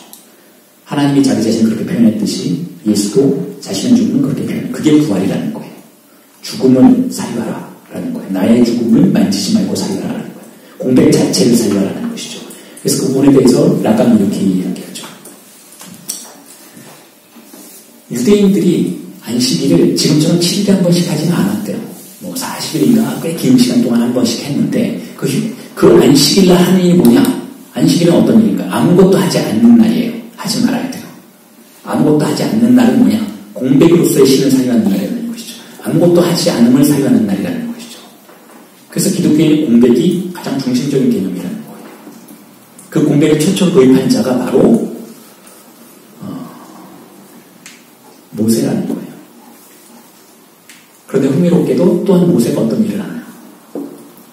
모세가 어떤 일을 나는 나이다라고 말하는 신을 도입하긴 했지만 동시에 자, 그 나는 나이다라는 공백을 유대인들이 견딜 수 없다는 것도 알게 돼요. 공백을 우리에게 도입하는 우리는 어떤 일이 벌어질까? 예를 들어서 여러분 제가 락강의 누구라는 책에서 그런 클레람보라는 정신의학자 락강의 스승이었어요. 찍었던 사진들을 소개했는데 그 사진들의 특징이 뭐냐면 베일을 두르는 거예요. 베일을. 자, 그 얘기는 얘기가 길어지니까 잠시 접어두고요. 제가 강의를 하면서 여러분들 앞에 이렇게 앉아있지 않고 이슬람 여성들이 하는 복장, 차도를 완전히 두르고 눈만 내는 앉아있다고 생각해보세요. 자, 그러면 여러분들은 공백과 만나는 거예요. 자, 어떤 정보도 제공되지 않는 것이죠. 자, 그럴 때 여러분들은 어떻게 반응할까요? 온갖 우상들을 불러내기 시작해요. 온갖 상상력을 발휘하기 시작하죠. 혹은 여러분들이 이슬람 문명에서 그러한 경향들이 굉장히 강한데 아무것도 없는 흰 벽과 마주하면 어떤 일이 벌어지면 아무것도 안 보이면 더 많은 것들이 보이기 시작해요. 더 많은 통제되지 않은 이미지들이 출현하기 시작하죠. 그래서 이슬람은 사실 기독교와 동일한 이유에서 이미지를 금지하지만 그리고 지금도 금지하지만 그래서 이슬람 국가에서는 미대가 없어요. 근본적인 이슬람 종교를 추구하는 국가에서는 미술이라는 행위를 허용하지 않는 것이죠. 옛날 기독교인들이 그랬던 것처럼 종교 성상 파괴의 시대와 마찬가지로. 근데 그냥 공백을 마주하게 되면 어떤 일이 벌어질지 알기 때문에 이슬람 문명에서 발달한 건 모자이크예요. 어떻게든 시선을 머물 수 있도록 만드는 반복이 필요한 거예요. 이미지는 아니지만 그래도 어떤 이미지가 필요한 거예요. 이미지가 아닌 이미지. 그게 모자이크예요. 자, 모세가 공백을 도입했지만 공백의 신을 도입했지만 공백은 우상을 불러와요. 온갖 종류의 이미지를 불러오죠. 그게 바로 유대인들이 사로잡힌 우상인 거예요. 그때 그 우상을 뭘로 파괴하나요? 십계명으로 파괴해요. 십계명은 무엇을 뜻하나요? 여러분 십계명 읽어보셨죠? 여러분 기독교인들이 아니라 해도 십계명은 다 아실 거예요. 십계명이 뭐가 적혀있나요? 우리가 다 아는 그런 거. 우리가 맨날 기독교인이 아니라 해도 지켜야 하는 것들이 있어요. 즉 보편법이 적혀있는 보편적인 법이 적혀있어요. 즉 상징계의 아버지의 법이 적혀있다는 거. 자, 그걸 도입했을 때 비로소 우리는 안심하게 돼요. 아, 그런 하나님이구나 라고 안심하게 돼요. 그러니까 이런 하나님이라면 내 아들을 제물로 바치라고는 하지 않겠구나. 아니 이웃에 있는 뭣도 당하지 말라고 말하는 하나님이 아들을 죽이라고 하겠어. 상식의 영역으로 우리를 다시 끌고 가죠. 좀 과격하게 말하면 십계명은 모세가 할 수 있는 가장 하얀 거짓말인 거예요. 인간을 가장 안심시켜 줄 수 있는 텍스트인 것이죠. 그게 또한 종교의 탄생을 설명해 줄 수도 있어요. 신이 자신을 공백으로 등장시키는 것에 대해서 문명은 강박증적으로 반응해요. 마치 소크라테스의 죽음에 대해서 플라톤이 강박증적으로 반응했던 것처럼. 그래서 우리는 공백을 견딜 힘이 없어요. 신이 우리 앞에 공백을 출현하면 우리는 그걸 그 불안을 감당해낼 수가 없다는 것이죠. 그리고 그 불안을 감당하기 위해서는 질서를 만들어내야 해요. 그 질서가 바로 종교라는 거예요. 그 종교의 다양한 재래의식들은 그 질서의 유형들이라는 것이죠. 그래서 종교가 강박증적 구조를 가지고 있다라고 이야기하는 것이니까.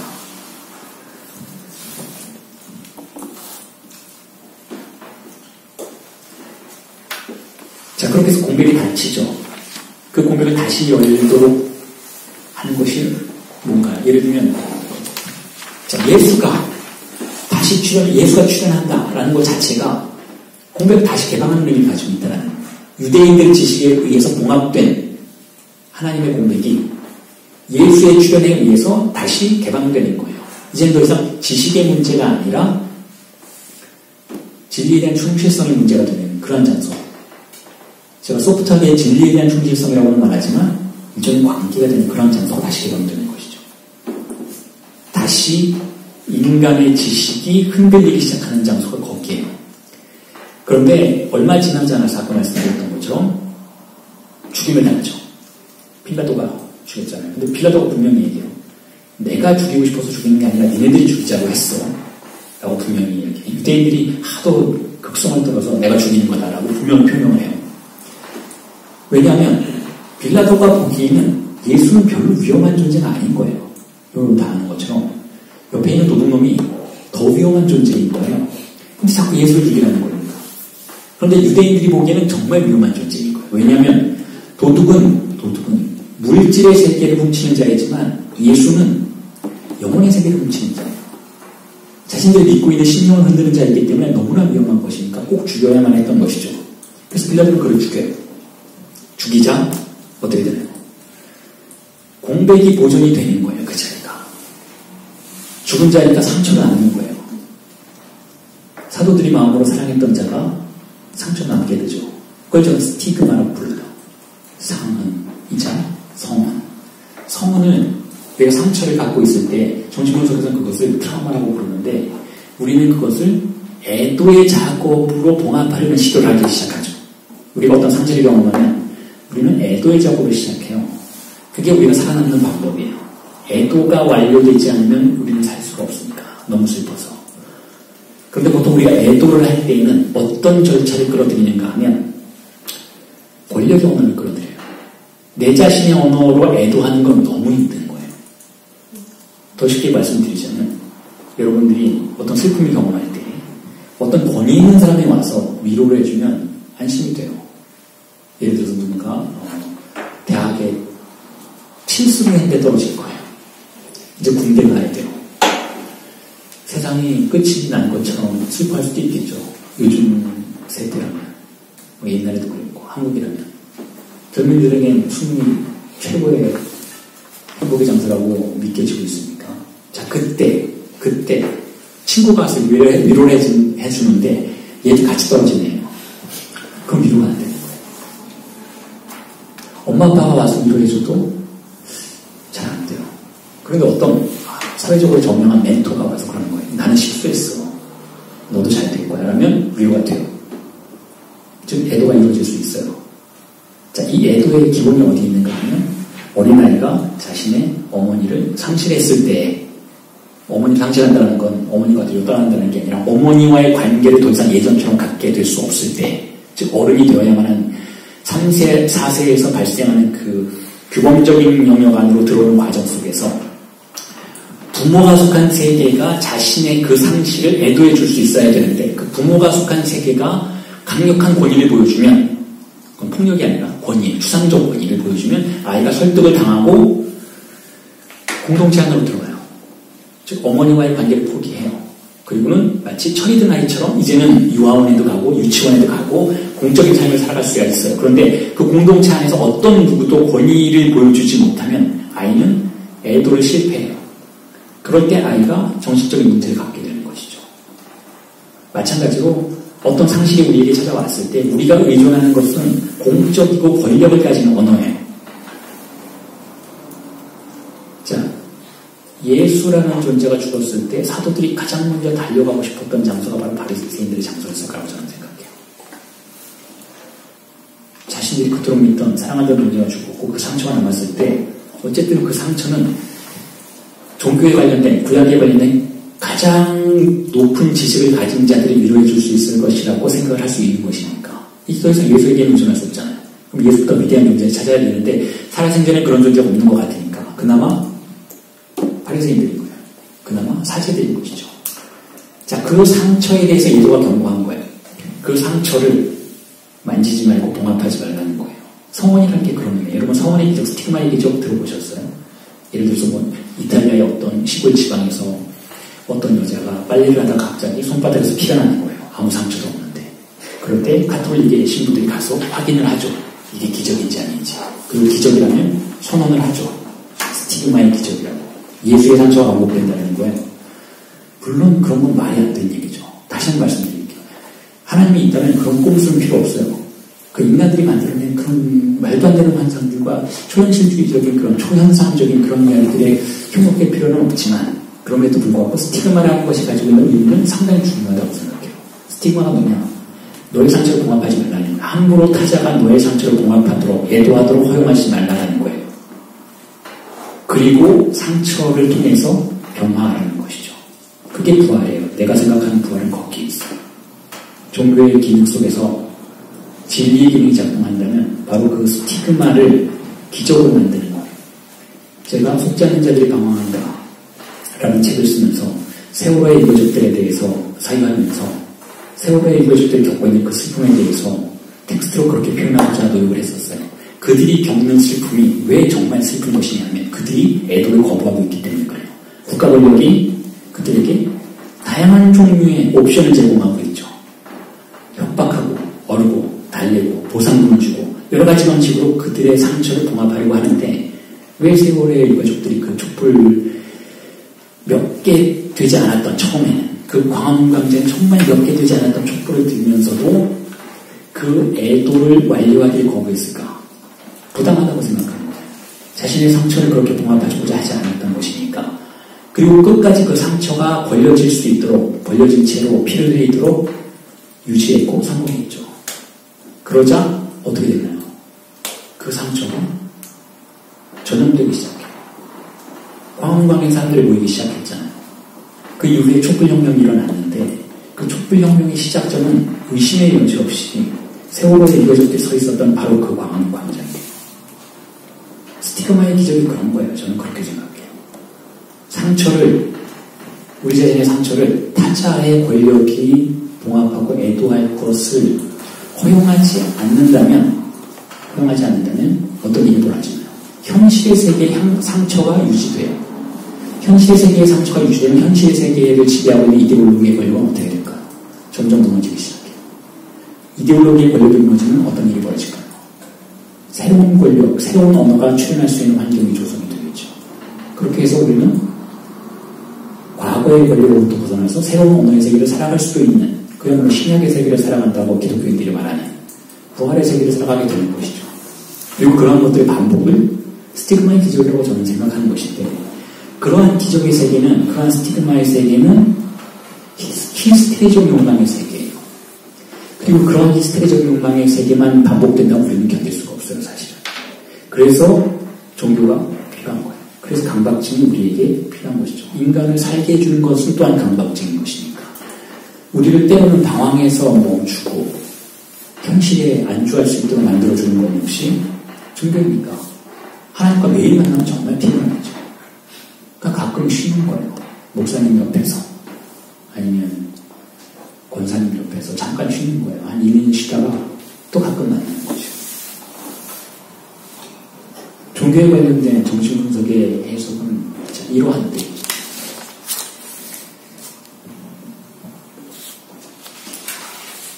아마 이 이야기가 거의 마지막 이야기가 될 것 같은데, 그 다음은 예수의 기원이에요. 자, 제가 여러분들이 말씀드렸던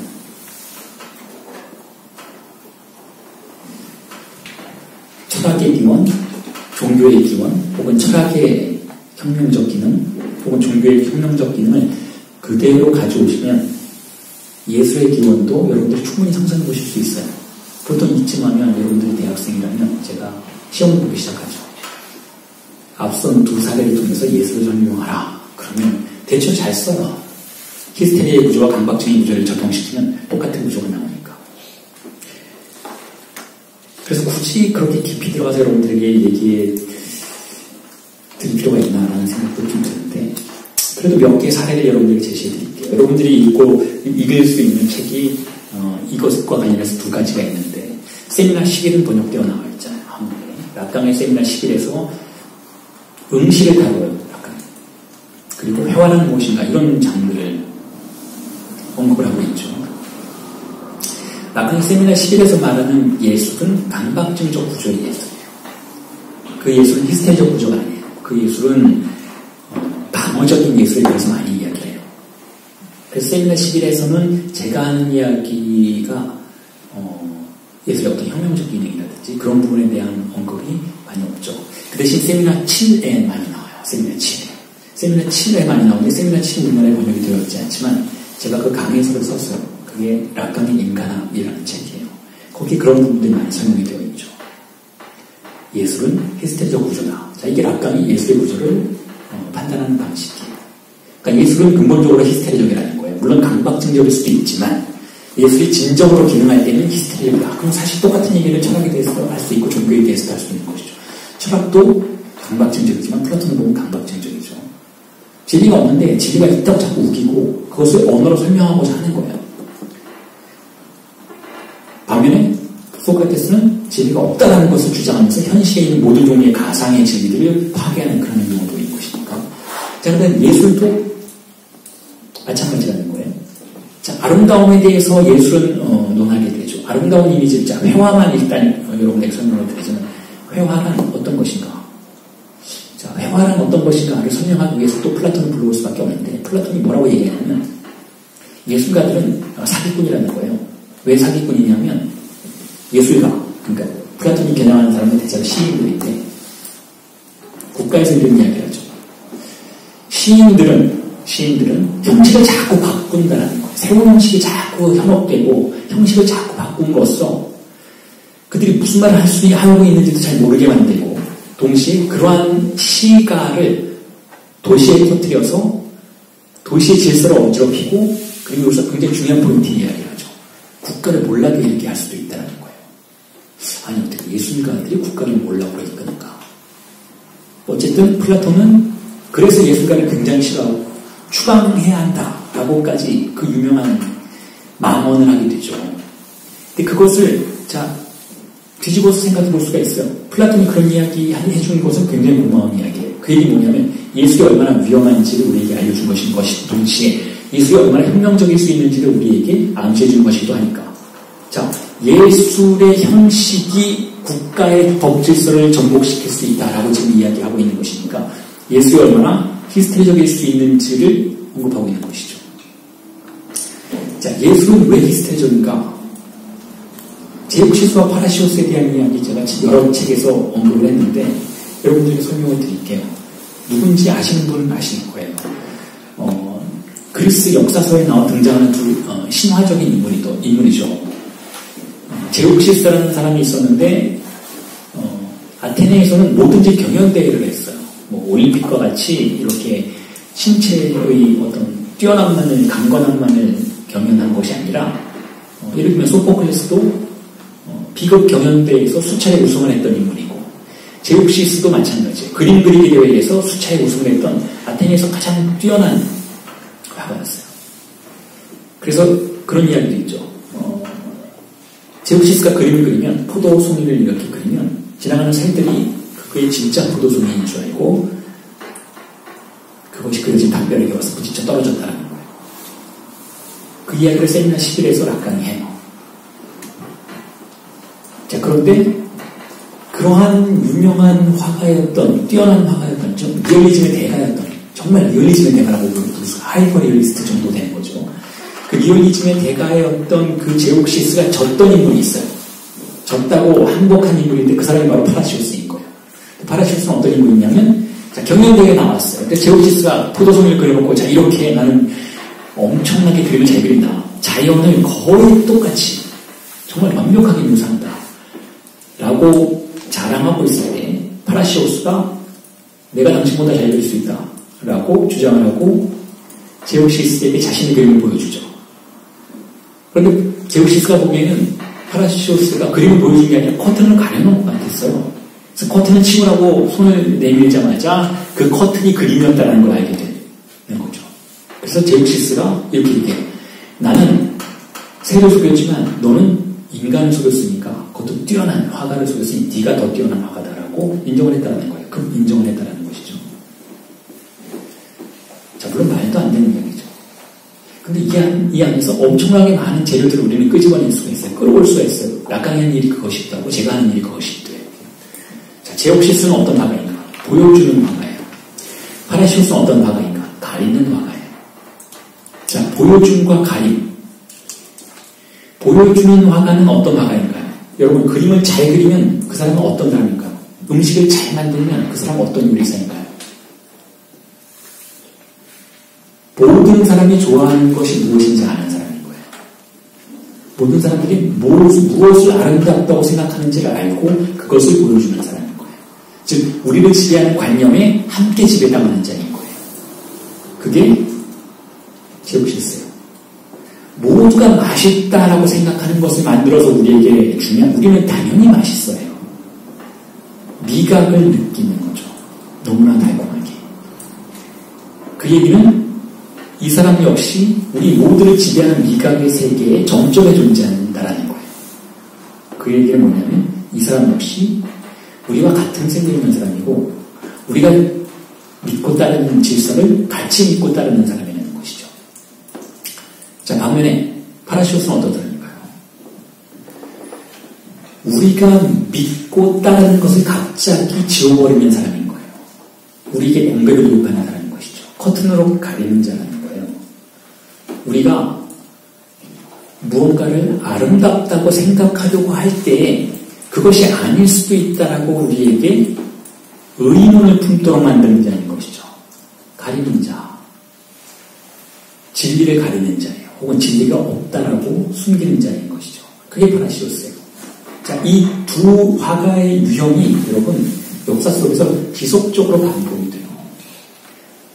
어떤 방식으로 반복이 되는가 하면 우리가 알고 있는 중세, 여러분 중세 그러면 문화적으로도 빈진하고 회화는 금지됐고 로마의 영광은 간대없고 이런 시대로 생각을 하잖아요. 근데 저는 그렇게 생각을 하지 않아요. 심지어는 그렇게 생각하지 않을 뿐더러 지금 20세기와 21세기는 중세가 다시 부활한 시대라고 생각을 해요. 잠깐 서구 세계를 지배했던 모더니즘의 시대가 지나고 즉 플라톤의 시대가 지나고 19세기 말부터 다시 중세가 부활하고 있다고 생각을 하는데 물론 한 가지 차이점이 있죠. 지금은 중세가 부활했지만 신이 없는 중세예요. 신이 죽은 중세죠. 그러니까 더 황량한 중세인 것이죠. 자, 그런데 중세는 어떤 시대인가 그러면 중세는 파라시오스가 승리하는 시대라는 것이죠. 중세가 어떤 시대예요? 성상파괴의 시대예요. 성상파괴는 어떤 시대인가요? 이미지를 가리는 시대예요. 누군가가 이미지를 그려내서 자, 이게 정말 뛰어나게 잘 그린 것이다 라고 주장을 할 때 그 성상을, 그 이미지들을 파괴하는 것이 오히려 더 진실한 행동이다라고 주장했던 시대가 중세라는 거예요. 그런 의미에서 중세는 어떤 의미에서는 결정적으로는 다르지만 플라톤의 동조한 시대라고 볼 수도 있어요. 플라톤이 어떻게 생각했냐. 진리가 있으면, 자, 이데아의 세계, 천상의 세계에 진리가 있으면 인간의 세계에는 그 진리를 카피한 카피본들이 있어요. 나무는 나무라는 존재의 카피본이고 여성은 여성이라는 존재의 카피본이고 정의로운 사람은 정의라는 것의 카피본인 것이니까 천상에는 진리가 있고 지상에는 일단 진리의 그림자들이 있어요. 우리는 다 이런 형상들은 그림자들이라는 거예요. 그런데 예술가들은 다시 이 그림자의 그림자를 그리는 사람들이니까 이미지를 또 한 번 타락시키는 사람인 것이죠. 퇴락하게 만드는 사람들인 것이니까 그래서 플라토닉 또한 화가들이 싫어했던 거예요. 왜 이 사장이 그 자체로 이렇게 아름다운데 또 그것을 복사하려고 하는가? 카피의 카피본을 왜 만들려고 하는가? 자연과 싸워서 이길 수도 없는 주제. 그게 플라톤의 생각이에요. 자, 그런데 조금 다르죠. 기독교의 세계에서는 자, 신은 어쨌든 인간 세계의 이미지로서는 설명할 수가 없어요. 자, 이걸 신학에서는 유사성과 비유사성이라고 불러요. 그리고 이것을 주제로 해서 조르주 디디베르만이라고 하는 프랑스 미학자가 책을 쓰기도 했죠. 그 책에 바로 나를 만지지 말라 라고 말하는 예수의 사건을 묘사하는 그림을 분석하고 있죠. 자, 거기서 이런 표현들이 나와요. 중세인들은 이렇게 생각했다는 거예요. 우리로부터 분리됐다는 거죠. 왜냐하면 원죄를 갖고 있으니까 우리는 이제 신과 닮지 않게 됐다는 거. 신과 닮지 않았기 때문에 자, 여기서 호스메라는 게 다시 작동될 수가 있죠. 신과 닮지 않은 세계이기 때문에 거꾸로 생각해야 한다는 거예요. 지상의 세계에서 모두가 아름답다고 찬양하는 자는 아름다운 자가 아닌 거예요. 차라리 구더기 속에서 신이 발견될 수 있다는 거죠. 뒤집어야 된다는 거예요. 우리가 생각하는 고정관념과 유사한 세계들 속에서는 신의 이미지가 발견될 수가 없다는 거니까 거꾸로 해야 된다는 거예요. 구더기, 나병한 자, 이곳에서 진정한 신의 아름다움이 찾아질 수 있다라고 중세인들은 생각했던 것이고, 동시에 그와 같은 관점 속에서 성상 파괴가 이루어졌다면, 자, 그 성상 파괴는 엄밀한 의미에서는 진리에 조금 더 다가가는 행동이라고 볼 수도 있다는 것이죠. 그래서 그걸 설명하기 위해서 제가 자주 등장시키는 작품이 바티칸의 교황 개인 도서실에 소장되어 있는 만딜리온이라는 작품이에요. 만딜리온이 뭐냐면 그걸 이제 아키로포레이토스라고 그리스어로 표현을 하는데 인간의 손으로 만들어지지 않은 이란 뜻이에요. 그게 무슨 작품들이냐면 예수의 얼굴의 흔적이 남겨진 작품이에요. 실제로 보면 어른어른하게 예수의 얼굴의 흔적이 있는데 어떤 역사적인 기원을 썰을 가지고 있냐면 동방의 한 왕국의 왕이 몸이 아팠는데 예수를 불러서 예수가 살아있을 때 기적을 행해달라고 요청을 했는데 예수가 너무 바빴대요. 내가 직접 가지는 못하니 자 이걸 가지고 가라 라고 하면서 아마포의 얼굴의 흔적을 찍어서 보냈다는 거예요. 그리고 실제로 예수의 얼굴의 흔적이 프린팅 되어 있어요. 그러니까 똑같지는 않지만 예를 들면 얼굴에 약간 검정을 묻히고 이렇게 딱 찍었을 때 보여지는 이미지와 같은 것이 보여요. 그리고 그것을 금액자를 해서 교황청에 모셔놨어요. 자, 그런데 그 작품을 제가 직접 보지는 못했지만 이미지로 보면서 그런 생각을 했어요. 물론 저는 기독교인이 아니니까 이건 예수의 얼굴의 흔적이 아니라 이건 말도 안 되는 얘기니까. 근데 그런 생각을 했어요. 야, 이건 누가 그렸는지 몰라도 정말 잘 그렸다는 생각을 했어요. 어떤 화가가 필요하죠. 여러분 이렇게 비교해 볼 수 있을 것 같은데 가끔 텔레비전을 보면 그 리얼한 상황을 묘사하기 위해서 우리가 모르는 배우들이 현실 상황인 것처럼 연기할 때가 있죠. 그러니까 연기가 아닌 것처럼 연기할 때가 있어요. 근데 그게 굉장히 어렵다는 거 알죠. 딱 봐도 이건 연기네. 이게 리얼한 상황이 아니네. 저거 연기자잖아. 우리가 알아채잖아요. 그러니까 정말로 연기를 잘해야 자기가 연기자가 아니라는 걸, 연기자라는 걸 숨길 수가 있어요. 마찬가지 구도가 만딜리온에도 적용이 돼요. 이게 사람의 손으로 그려지지 않았다라는 것을, 이 이미지가 사람의 손으로 그려지지 않았다라는 것을 증명하기 위해서는 정말 그림을 잘 그려야 된다는 거예요. 그림 그리는 것에 모든 종류의 흔적들을 지울 수 있어야 한다는 것은 그림 그리는 것에 대한 모든 종류의 흔적들을 이미 알고 있어야 한다는 것이니까. 그게 중세인들의 태도라는 거예요. 자기가 갖고 있는 모든 기술을 사용해서 자신을 지우는 것이죠. 자신이 가지고 있는 모든 테크닉을 사용해서 베일을 두는 거예요. 인간의 실력을 감추는 것이죠. 그리고 공백을 드러내는 것보다는 흔적 하나를 남기는 것이죠. 베스티지움을 남기는 거예요. 성스러운 흔적을 남기는 것이죠.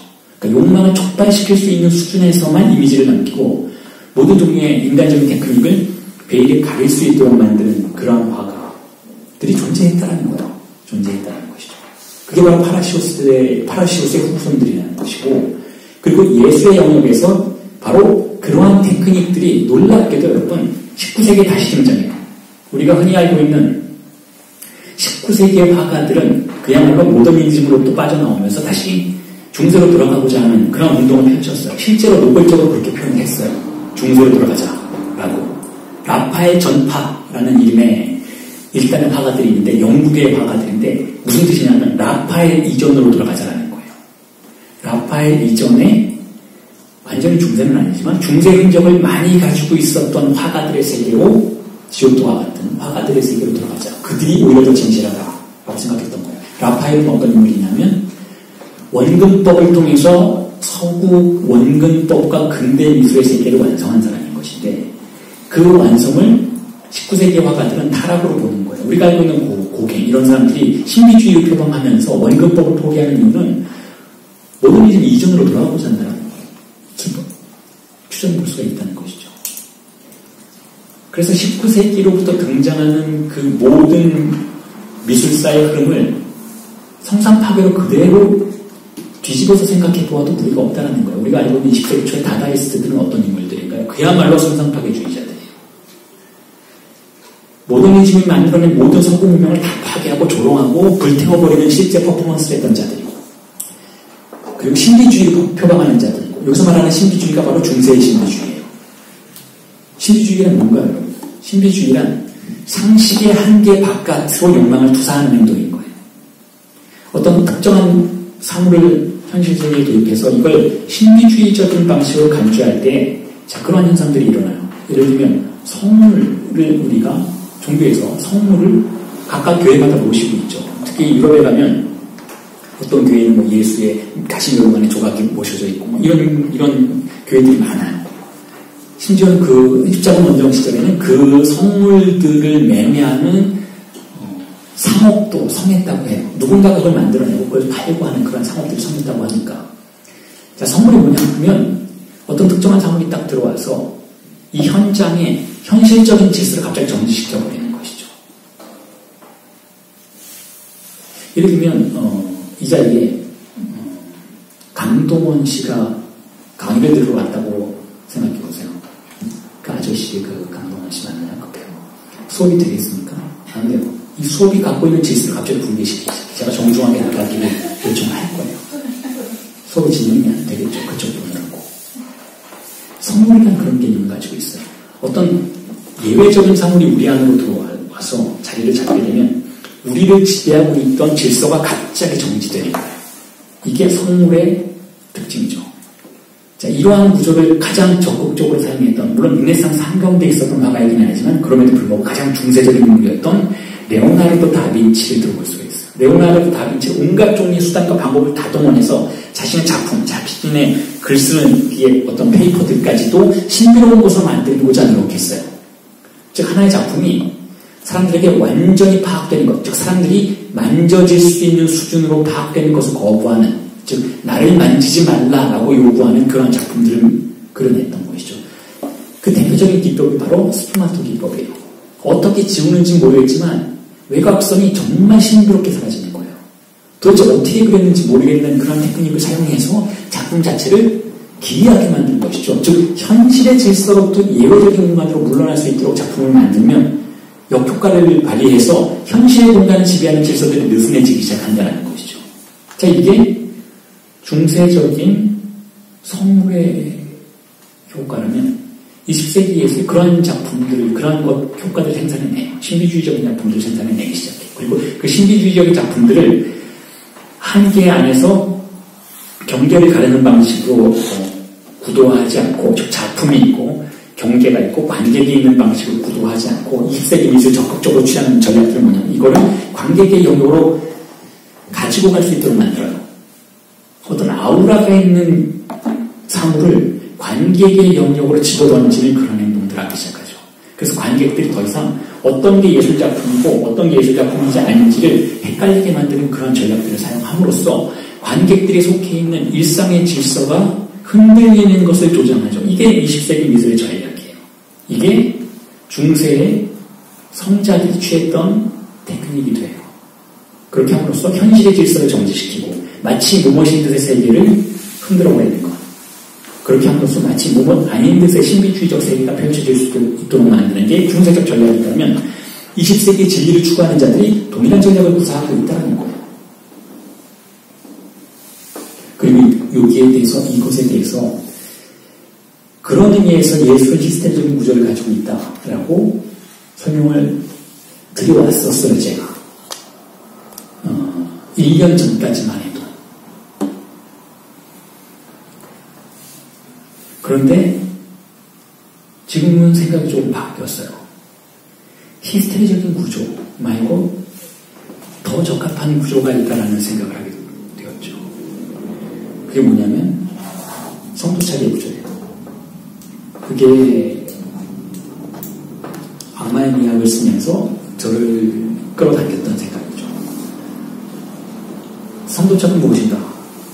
제가 신경주의 구조에 대해서 여러분들이 설명을 드렸고, 그 대립함으로써 정신병의 구조는 아주 간단하게 언급을 드렸지만 성도책이 무엇인지는 설명을 안 드렸잖아요. 그 얘기하면서 예술의 구조에 대한 담화를 정리를 하고 질문을 받는 것이 좋을 것 같네요. 시간 관계에서. 성도책은 뭐냐면 물신을 가지고 작동하는 거죠. 물신이 다양한 형태로 등장하죠. 그 물신이 어떤 형태냐에 따라서 세디즘이 되기도 하고 사도마소리즘이 되기도 하고 그냥 물신, 사물에 대한 물신적 집착이 되기도 하고 노출증이 되기도 하고 관음증이 되기도 하죠. 뭐 그게 다른 유형들이 존재할 수도 있고 어쨌든 물신이 작동하는 장소인 거예요. 뭐냐 하면 이런 거예요. 여성도 성도착자가 있어요. 그런데 극단적으로 자신을 드러내지 않고 동시에 위법 행위도 하지 않으려고 하기 때문에 관찰이 잘 안 되죠. 근데 남성 성도착자들은 며칠 전에도 미디어에 나왔어요. 보통 남성 성도착자들 중에서 가장 우리 눈에 잘 띄는 사람들이 바로 노출증자들. 노출증자들은 왜 저럴까? 뭐 그 사람이 이전에도 있었죠. 더 유명한 사람. 부산지검장. 또 있어요. 자신의 나체를 드러내고 특정 부위를 드러내거나 나체를 드러내고 혹은 자유행위를 한다든지 공공장소에서 자, 왜 저런 짓을 할까? 구조가 다르기 때문이에요. 뭐 그렇다고 신경증자들의 성리가 그렇게 존엄한 건 아니잖아요. 온갖 종류의 성범죄는 거의 다 소위 말해서 정상인이라고 부르는 신경증자들이 저지르는 것이니까 뭐 성도착의 구조를 비난할 필요는 절대 없어요. 다 같은 질적인 차이를 보이지 않는다는 거죠. 자, 그런데 성도착은 왜 저럴까? 특히 노출증은 왜 저럴까? 뭘 물신화했을까? 응시를 물신화하는 거예요. 응시. 누군가의 시선 자체가 숭배의 대상이 되는 것인데 그건 누군가의 시선이 아니라 따로 떨어져서 혼자 다니는 시선인 거예요. 이걸 응시라고 부르죠. 이 응시의 기원은 어디에 있는가 하면 어린아이가 누렸던 쾌락의 한 유형이에요. 어떤 쾌락이냐면 부모가 자신을 지켜보는 것도 상당한 쾌락이에요. 아이들에게는. 그런데 어린아이가 어머니와 분리되는 과정에서 그 응시도 떨어져 나와요. 분리가 칼처럼 딱 되면 그런 것들이 없겠는데 이 칼이 아까 말씀드렸던 것처럼 잘 맞지 않는 칼이에요. 사회적 규범, 가부장적 질서, 아버지의 법이라는 이 칼이 인간의 신체에는 딱 떨어져 맞지 않는 칼이기 때문에 잘 못 자르고 잔여물들을 남겨놔요. 잔여물들. 그 찌꺼기 중에 하나가 응시예요.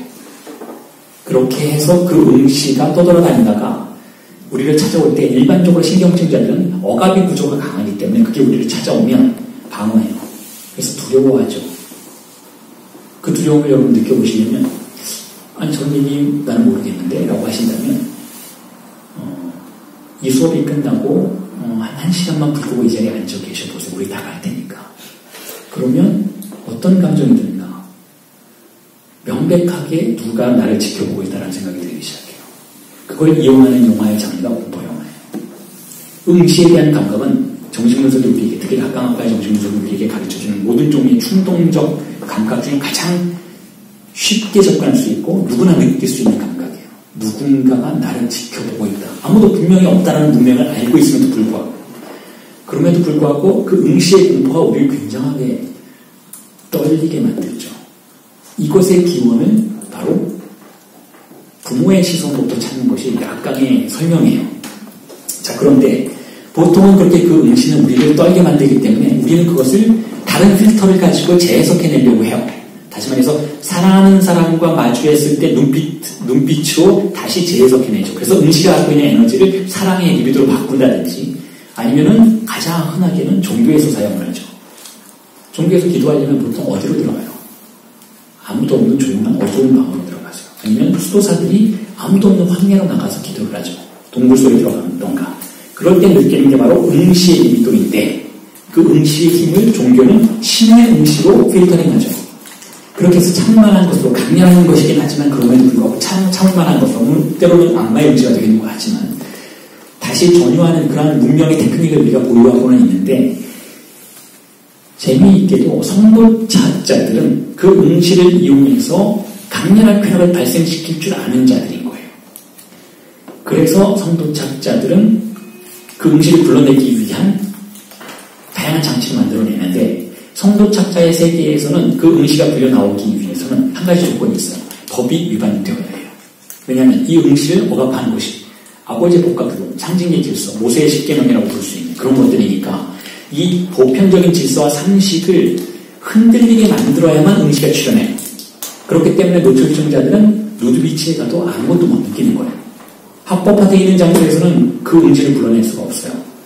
그래서 어떠한 방식으로든 위반의 향기가 스물스물 피어오르는 장소로 가야 돼요. 요거. 이런 곳으로 가야 되는 것이죠. 도착증은 그렇게 어떤 특정한 감각을, 특정한 사물을 불러내어서 그 사물을 등장시킴으로 해서 일반적으로 신경증자들의 세계라면 지배받고 있었을 상식의 법과 상징계의 법, 아버지의 법의 세계를 흔들고 정지시키는 그런 테크닉을 구사한다는 거예요. 이건 노출증자의 경우였지만, 예를 들면 여성의 속옷, 흔히 우리가 도착증에서 많이 발견되는 여성의 속옷에 도착하는, 갖고 있는 사람들, 여성의 구두, 빨간 구두에 도착을 갖고 있는 사람들. 이런 사람들의 특징은 궁극적으로 이런 거예요. 여자는 필요 없어요. 이런 자들이 여자친구와 사귀면 여자친구의 팬티를 훔치죠. 그리고 여자친구가 빨리 집에 돌아갔으면 좋겠어요. 가야 돼요. 방해하지 말고 자기와 그 속옷만 남도록 해주는 게 가장 중요한 문제가 돼요. 그래서 도착의 구조는 우리가 흔히 말하는 야하다라기보다는 이상하다라는 구조에 들어가요. 물론 여성의 팬티를 좋아하는 남성들도 있는데 도착증이 아니라면 여자도 함께 필요해요. 여성을 상상하기 위한 도구일 뿐이지 그것과 단둘이 무인도에 가기 위한 도구는 아닌 것이죠. 근데 도착은 다르다는 거예요. 왜냐하면 도착은 그 물신이 이럴 때 여성의 구두라든지 속옷이라는 이야기가 가겠지만 어떤 도착자는 정말 물병에 도착을 갖고 있는 사람도 있고 왜 상상할 수 없는 온갖 종류의 도착들이 다 존재하는 것이니까 그것만 있으면 현실을 지배하는 아버지의 질서가 정지되는데 그것만 있으면 왜 이런 구조가 가능할 수 있었는가 하면 어머니를 포기하는 과정에서 신경증자들은 정말로 어머니를 포기해요. 어머니와의 쾌락을 완전히 포기하죠. 그런데 어떤 자들은 어떤 아이들은 어머니를 포기하는 과정에서 특히 어머니가 거세되었다는 것을 알게 되면 어머니를 포기하게 되는데 왜냐하면 아버지는 거세되지 않은 존재이니까 결국 아버지의 법가질서를 받아들이는데 어머니의 불완전성을 인식하는 것이 상당히 중요한 계기가 되는 것인데 어떠한 주체들은 어머니가 거세되지 않았다는 것을 설정하기 위해서 어머니 신체 주변에서 발견되는 어떤 특정한 사물에 집착하고 꽂히게 되는 것이고 그래서 주로 여성의 신체 주변에서 발견되는 속옷이나 스타킹이나 머리카락과 같은 것이 도착의 대상이 되는 거예요.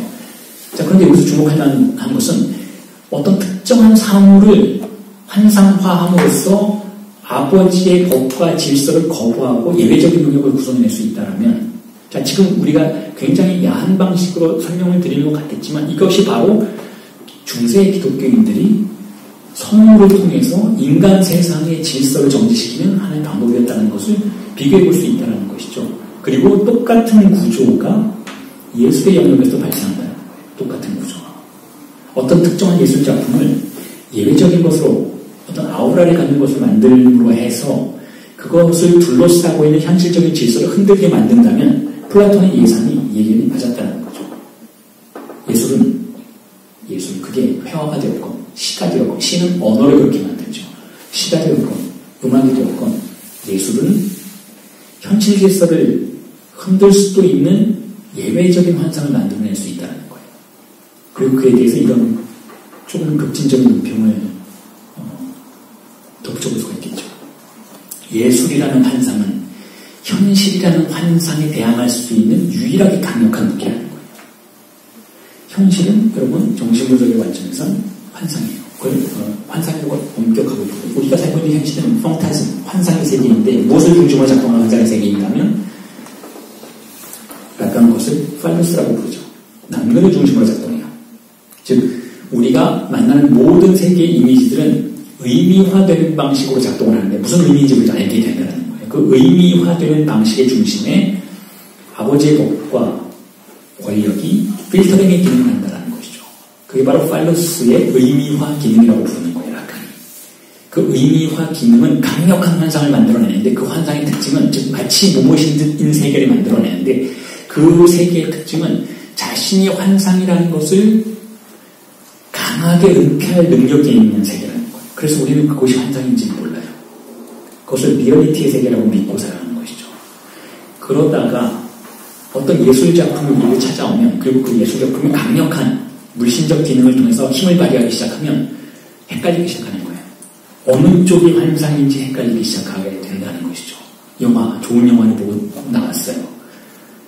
영화관 속에 등장한 세계가 진짜 세계인지 영화관에서 나와서 바깥에서 만나는 세계가 진짜 세계인지 헷갈리게 만드는 기능이 좋은 영화 속에 존재한다는 거죠. 그래서 예술의 구조에 혹은 예술의 기원에 관련해서 단지 히스테리적인 구조뿐만 아니라 성도적인 구조까지 덧붙여서 해명을 해볼 수 있다는 생각이 저의 생각이었어요. 그리고 이에 더해서 시간이 거의 다 됐지만 한마디만 더 붙이자면 바로 이 예술의 구조와 동일한 방식으로 욕망을 다루는 것이 라강아파의 정신분석이에요. 수업의 초기에서 여러분들이 말씀드렸지만 라강아파의 정신분석은 내담자가 자신의 애도를 스스로 발명해낼 수 있도록 유도하는 과정이라고 말했으니까 내담자가 자신의 상처를 애도할 수 있는 새로운 시를 창안해낼 수 있는 일종의 예술적인 작업이라고 볼 수가 있다는 것이죠. 그래서 라강아파의 정신분석은 치유가 아닌 거예요. 치유는 이미 존재하는 규범을 통해서 나의 상처에 약을 발라주는 것인데 라강아파의 정신분석에서는 약을 발라줄 약이 없어요. 오직 언어를 통해서 자기 자신이 스스로의 삶을 묘사하고 그 언어로 향유할 것을 요청할 뿐이니까. 자, 그런 방식으로 철학의 기원, 종교의 기원, 예술의 기원의 공통점을 짚어보았고 마지막으로 정신분석이 그러하다라는 말씀을 드리면서